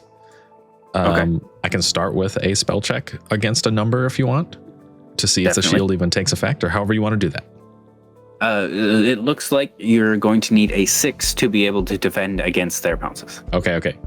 Can you jump back at all as well? Like, so me and Calder can start firing? That's a good idea. I'll start with this and see what happens. So I'll start with the shield. I'm going to try all 3 dice. I have a plan. Okay, so close. I can't use karma. I'm trying to remember can we still use I need to look it up real quick. I know the hero die, there's what's it called? Spell burn? There's a mechanic called spell burn where it's like you can just choose to have your spell work technically, but it costs you a strike of damage. You don't get to use it again. Oh, okay. Yeah, not getting to use it again in Shadowdark. Okay, never mind. Right. This is super reactive, and it's like a little meta-gamey to be able to do that, because it'd be like a spell that works to negate potentially a crap ton of damage. So is that something that is reasonable in this instance in the first place? Because if not, I'll totally just try a hero die, and that'll be good too. So I would say that your 5 is good enough to block the 5 in the center, but the 2 6s are going to deal you 4 strikes of damage. So you're really going to want to block at least one of them. That's fair. Can I give him my hero die, or burn that in some way or help her? I mean, I've got the hero die to burn, but I don't know. I kind of just want to get crazy and let it happen. I'm happy to see how it goes, and I'm not against sharing resources. Okay. Because I've still got my... Well, okay, here's my next question. Actually, before I commit to that, I have a boon on resisting strikes that are like physical damage. Would this be considered that? Yes. Okay. Fine. What do I have to roll? Is it 5? You have to get a 6 to stop them, and the 5 that you already have stopped the first one. Okay. And that's for my shield to land. So I feel like for that, it would literally just be like 1 pounces me and then breaks the shield kind of thing. Okay. My avoidance for strike specifically is a 5, which isn't that bad. So I'm actually gonna save my hero die. Okay. And so like the 1 pounces me, shield breaks immediately, and then whatever happens after that happens. Okay. So we're negating, there's 3 attacks coming your way. We're negating the 5 simply because it did not hit. 1 shield is negating the 6 because you forced it to work and you're taking a strike of damage. No, we'll skip the spell burn thing. So I'm only resisting the very first one that breaks the shield. Okay. Oh, because of your ability. I'm sorry. No, you're good. I was just getting it through in my head. You're good. It is kind of complicated. So the rundown, from what I understand, and we can modify this however you want because you're the boss, but basically the spell was to just see if I can make a shield that can withstand all 3. And I failed technically, but you're being generous. It saved me from 1. So like 1 guy pounds me, breaks the shield. So technically that's it for me. Whatever happens after that happens. And then I'll have to negate strikes of damage afterwards with avoidance rolls. Okay. So if 1 hits you, then 2 strikes of damage immediately. And this is a pounce that's also a like grapple in a way. So it's right on you. Okay. 2 strikes of damage. So time to roll a bunch of dice. See if I can avoid those. I need a 5 for avoidance. And so first one, gate. Hey, there's 1. Second one, I do not negate. That's such a hard fail. It's awesome. Okay. So 1 strike of damage so far. Okay, now what? 2 strikes though, right? Negated 2. No, I only negated 1. It's a avoidance roll for every strike. 1 missed, 1 shield, and then damage. Oh, cool. Okay, so I avoided 1. Well, I avoided 2 technically. 1 from the shield, 1 from avoidance. So it would have been 3 strikes total, or was it more? I'm sorry. Would it have been 3 strikes that were inflicted total? 5 made it so it missed. 6 made so your shield deflected 1. Then you took 2 strikes from the 1 hit that hit you. You were able to negate 1 strike from the 2 strikes that you took, leaving 1 damage. Gotcha. Okay. Got it. So leaving with 1 strike currently. Not so bad. Okay. Not so bad. Sorry, that was complicated. That's like the first time this has come up, so it'll be better next time. It's honestly kind of like really first combat anyway. Yeah, exactly. But yeah. So that was just Claire moving forward 1 space. Right. And just getting completely jumped. Calder and Phil, what you guys doing? I think we're going in guns blazing. For sure. If I can, I think I'm just going to basically call to Calder to provide cover fire, and I want to run up and just try to like pull Claire like back around the corner and fire. She is also connected to one of the veil rays because 1 pounce hit, and that was a grapple. That is right. Are connected. Okay. I did forget about that. And I want to start guns ablazing on that one. Okay. Actually, twice. Nice. So those will need 3 both be hit. hits. Yeah. So that'd be 2 strikes. On that one. Absolutely. And don't forget, you can use your, I think it's called Karma or whatever, to make it a popping crit. So I'm not saying you have to do that now, but you can force a crit. Yeah, I am definitely going to do that, actually. That's a great idea. Heck yeah. So 1d6 on that one. It didn't go through. That's not going to do it. Unfortunately. I'm going to do my hero die. Okay. Wait, I have 1 karma left. Can I burn another karma to make it a 3? Yeah, of course. So now it'll be 3 strikes on that one. And you just decimated that thing that was connected to Claire. It's like stuck on her shoulder and just like basically melting now. Yes. Now I want to burn a health. I can go again. Okay. Oh, nice. Very cool. Okay. I'm going to do another... If I can do another double attack. It looks like you can. Just move down the line is what I'm gonna. I'm just like firing like crazy. Okay, let's just confirm that. I have no more resources. That doesn't count as a failed roll, right? Because I still hit them. It only counts if it, like, you actually fail. Like if you force karma or hero dice to actually make it work, then no. But if you only get a fail out of your turn, then yes, you get karma. Correct. Count because I still hit them. Yes. Right. Yeah. Okay. So that would be 2 strikes though on the next one down the line. Definitely. And you just basically put 2 holes in each wing, and now it's just flying crooked. Well, if I can still have pulled Claire, to the side or behind me in some way now, and then maybe Calder can start finishing off something. Yeah. So something like that there. Yeah. Then Calder would probably step forward to get a line of sight. What is he doing? Yeah. I think finishing off the wounded one makes a lot of sense. Okay, definitely. As he lines up the one directly in the center. Come on, Calder. No. He's not got it. Should he use karma? Panic. Not on a 1. He can't even use karma on a 1. Oh, yeah, that's right. Good enough. Okay. Forget that too. Well, he's got extra karma now. Yeah. That's true. And technically it'd be back all the way around to Claire. But after Claire goes, I'd probably do the 2 enemies. Okay, that makes sense. All right. In that case, Phildert, you took a strike of damage, right? From yourself? Yep. Okay. That's my adrenaline stuff going, like allowing me to push myself beyond my limits, basically. Absolutely. All right. As you're like dragging me around the corner, before your hand even like leaves my cloak thing, I'll kind of just like reach up and just like kind of violently just like grab your arm. You feel like a syringe from like one of my fingertips just kind of like jam into your arm. I'm going to attempt to heal you. I think when my thing goes off too, there's like a little bit of like, I don't know what it would.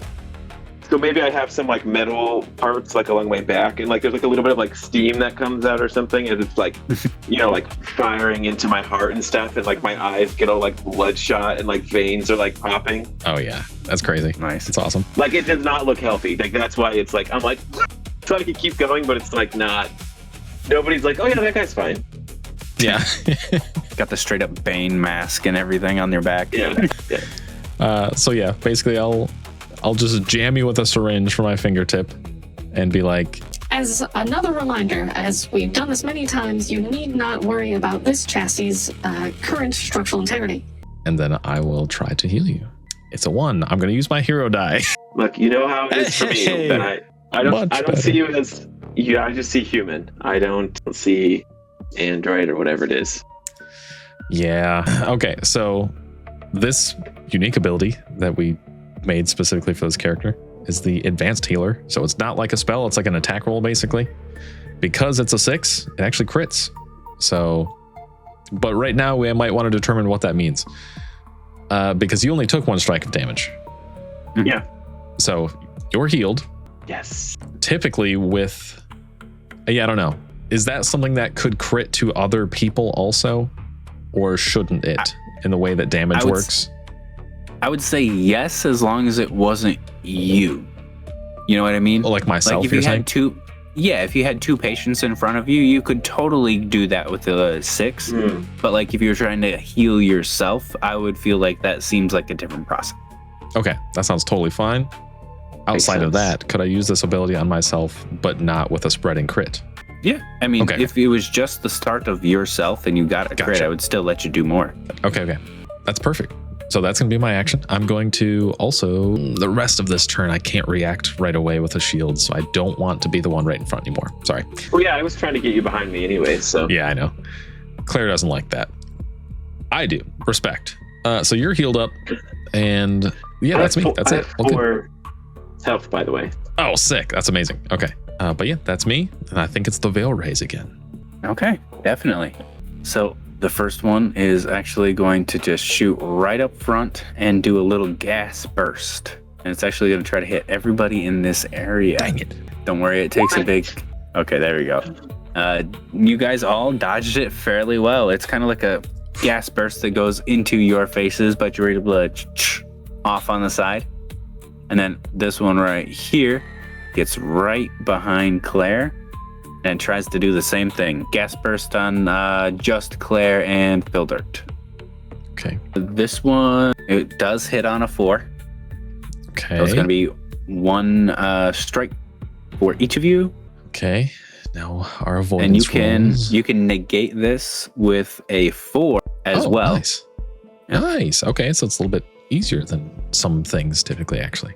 Yeah, does our suit give us that kind of extra? It's kind of just because it's a slow gas ball that's coming towards you. Instead of your traditional way to negate it, it's kind of like a small boon. Okay. Because you can nice. see it coming.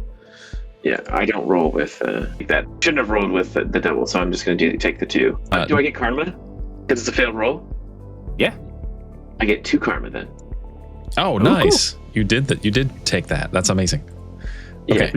Yeah.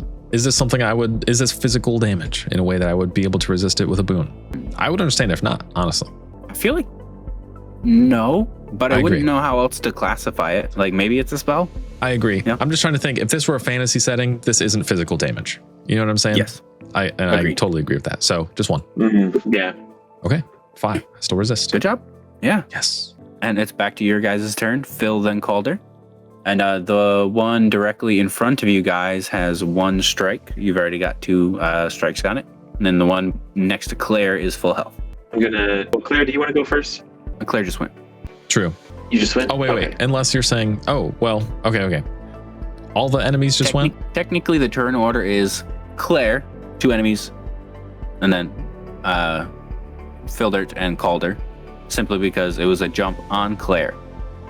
That makes sense. Right. But if you want to look at it as like Claire is last in initiative, so it would go Phil, Calder, Claire. You can look at it that way too. Okay. Are you okay with, it's fine if not, but are you okay with it being turns whenever thing, as long as it's like bad guys, good guys, separate? Sure, I don't mind. Okay. I only had it that way because it's surprise attack on 1 person. Okay. Yeah, that makes sense. I wouldn't want to go first anyway, for the record. I will just take a step back, I think, and be firing at this one. The full health one? Yeah. Nice. Got a 6, pop and crit. Yes. You roll crits All the time. Okay. All right.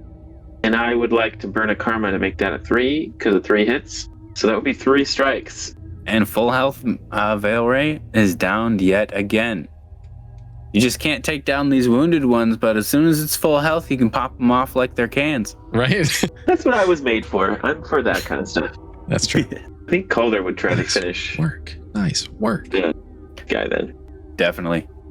And first thing Calder's gonna do is just go for a just Spartan punch, just straight across the way. Fails. Burn his karma, yeah. Definitely. If he's got karma to burn. And he uses 1 karma to create 1 strike, the only strike left on this Veil Ray to kill it. Nice. Excellent. Deck 2, clear. Heck yeah, dude. Calder is sick. Yes. Calder's the goat. You don't mess with an 8-foot tall Native American. Yeah, no way.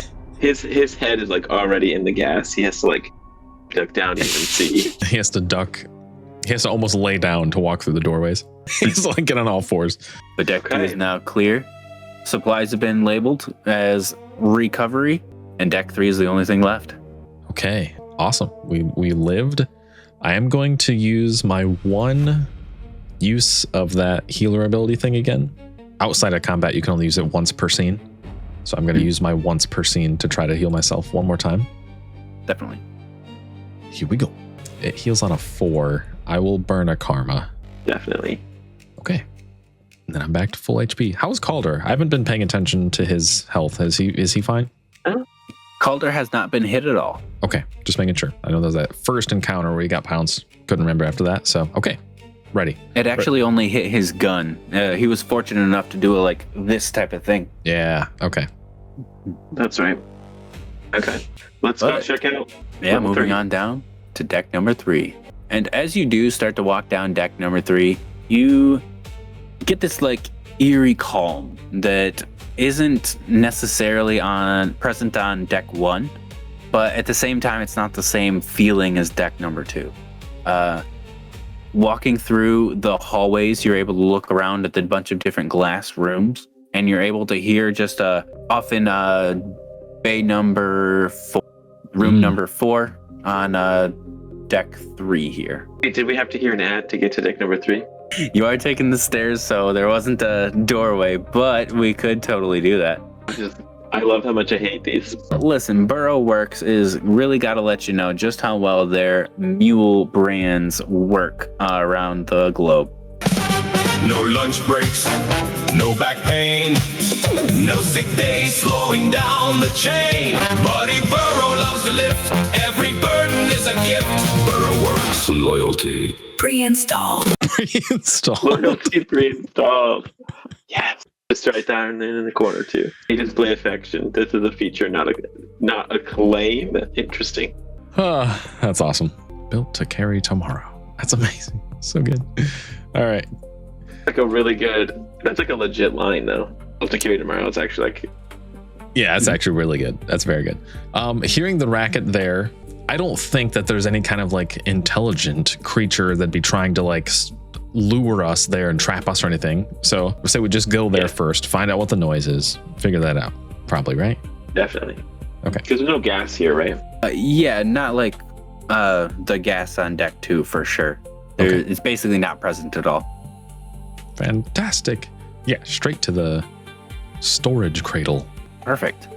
And as you guys start to walk into the room off in the corner, it's actually got a big mule label directly over it. And off in the corner, you see just like a completely just tossed over on its side robot, just trying its darndest to get off of this floor. Oh, yay! He's so cute. And off in the corner, all you hear is, "Mule here! Mule here! Help! Help!" I'm gonna head right over there, man. Are you kidding me? Yeah, of course. I'm gonna head right over there, and I'll basically just be like, You are so cute. Be careful. Don't hurt yourself. We are coming to help. Hero Burrow Works, we're here to help you!" You need a bit more help yourself currently. Hold on just a second. and I'll actually like, if there's a port anywhere on him, I'll kind of just like jack in to see if it has any like huge malfunctions or anything wrong with him right now, kind of thing. Definitely. just jacking into the system, you'll get like a couple of messages, and all of them seem super outdated. Like you kind of can't believe they're still on mule number 4. And as you like start going through these databases, you see that it's just old, kind of like functioning on the reserve powers now. So if it had a job when it was assigned several years ago, it's still trying to accomplish it, whatever it was in this room. Okay. Will it willingly perhaps leave with us if we try to take it with us? That's a good question. Do you want to give me a roll to see? Yeah. Just keep it. Yo, you've been reassigned. Right, yeah. As is, certainly not. Yeah, unfortunately, it looks like Mule and Farah are the only ones who have been able to talk to each other for a long time, and they don't really want to part. Okay, fair enough. Mule is actually pretty happy to see other people. He's always wanting a chance to make people smile, and Mule number 4 and Mule number 6 might have some fun interactions, but Mule don't like to leave their ships. That's fair. I'll look back at the rest of the people with like the rest of the crew, with like a pouty face a little bit before it switches to completely emotionless again, and just be like, Aster, is there any way that you could hack this mule's interface and try to convince it to join the ship? Maybe. It might take a little while, and I think we'd have to stay here. Burrowworks is surprisingly hard to hack, but I'd give it a try. It's too cute to just leave here to rot, but it's also really not fulfilling its current purpose correctly anyway. Go ahead and try to work your magic, and we'll see what we can do. If it doesn't work, I won't blame you. Okay, definitely. And just to like try to get it out of the way, let's see how Aster can do. She's gonna roll 2. No, she's gonna roll 3 d6s. She's gonna need a 5, and if any one of them is a 1, then she fails. okay. She's working That's her fair. literal magic. Yep. I like that. Okay, she got a 5. And you know, immediately you're like, no way Aster's capable of this. Right. And you know, before your eyes, you see Mule's face go from the like muted green and blues that are kind of like old technology into a little bit of a yellow overlay from Mule number 6's interface. And he just starts picking up some random crap in the room and starts walking over to your ship. Yeah. Aster, you are a digital goddess. And don't you forget it. Amazing. All right, cool. Lucky you're not here. I'd give you a kiss. All right. But believe it or not, we've got ourselves all of the decks covered in the Ark Station here. What would you guys like to do next? We can also assume that like recovery and resupply and all of that stuff can just happen, or if there's something specific, please go ahead and say so. Yeah, I feel like the real thing we needed to worry about while we were here was deck 2. Got that sorted out, didn't die, and it kind of cleared the way for the rest of quick recovery to get what we need from this place. So I'd say, Homer, unless you think otherwise, we could probably kind of streamline, just like tagging the rest of the supplies that are worthwhile here, getting them to our ship, and then I guess that was pretty much it. Oh, we want to try to vent deck 2 if possible. Definitely. But And we that's can it. even complete that after we leave, maybe. Right, exactly. We That's can kind set of it what I'm up hoping to to. let it. Yeah. And for venting, it'd essentially be like a forced air evacuation. So anything that is like stagnant in there, like papers and all of that, just going straight out. But that's why you should also not be in the deck too. That makes sense. Yeah, but I'd say, like I said, probably just grab all the stuff, head back to the ship with our new mule, unless there's anything that stops us or hinders us. That's pretty much the plan here. Definitely. Yeah. And resupply goes off without a hitch. You're able to take most of the supplies that are necessary. If you felt it necessary to leave some for the people coming, you could, but you could just ransack this whole place. Totally up to you guys. I think before Phildert can chime in, Claire's really going to be like, we kind of just like angry at Dominion. Just be like, They left those people to die intentionally. We should take everything that we can so that we can succeed instead. Yeah, but aren't we better than them? Or are we just as bad? Moral quandary, processing, a lot. I don't know. Pluralis? Wait, does Dominion and this one as well, or this was a different company? I forget. I've gotten mixed up. Dominion is the only one colonizing space from Earth. That's right. That's right. I think we should assume they have a similar setup with like 6 or so people that would wake up early. So let's leave them 3 weeks away from our station. Okay. Let's leave them, 3 weeks supply basically to get to our station, and then take everything else that isn't, anything else we can unbolt and take entire cryo chambers, whatever it is. I like everything that. else. I like that a lot. Leave them enough supplies to get to our ARC station once they arrive. And your ARC station is 3 months away. 3 months, I meant, yeah. Okay. But yeah, I agree. They'll You could also do something like start the algae thing to produce food or something. Who knows if that'll just cause a fire or something. So I kind of like the idea of pushing them towards our ARC station. Something about that feels... I think we leave them some supplies, because it's not like they'll have 0 supplies when they show up. So even if it's 3 months away still, we just leave them something that would some kind of fertilizer to boost their algae production, or, whatever it is. Give them a little bit of something to assist getting to us, and then take everything else. Yeah. That sounds essentially good. And we can let the specifics for that be up in the air for later, because they're not actually going to be there for another 20 years. That's true. Yeah. Because essentially what's happening is they're going to arrive there and be like, oh, the ship that was here right before us was a sacrificial pawn so that we could be here. And there was not even one full percentage change of a difference. We're almost definitely in the same boat. And then we also, they'll have the note that we left, suggesting all of that. And be like, hey, if you want to have a better chance of survival, straight up abandon this mission so you're not another sacrificial pawn. Come to our ARC station. We'll try to figure it out from there. Yep. Very cool. I like that. I think that's cool. And tell them, we're 20 years ahead of you. We'll have had 20 years to do something. Right. To prepare for you, basically. Yep. I like that a lot. I like that plan. Very nice. And with all that being said, the plan is laid in place. Yeah, really. Just to sour that a little bit. Absolutely. Say that out loud.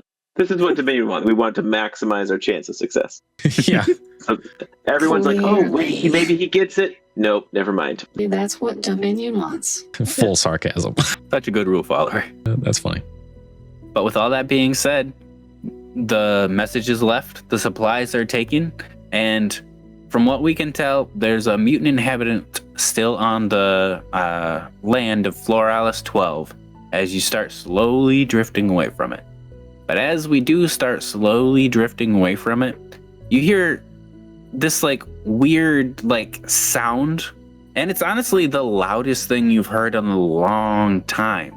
Just straight up something coming out of null space, pretty much passing you guys on the way through. It's a second Arkseed, which strikes the surface of Floralis 12 in such a fierce structure it creates hurricanes, tidal waves, and different types of terraforming events. Essentially everything, or everyone, on Floralis 12 is now just completely decimated.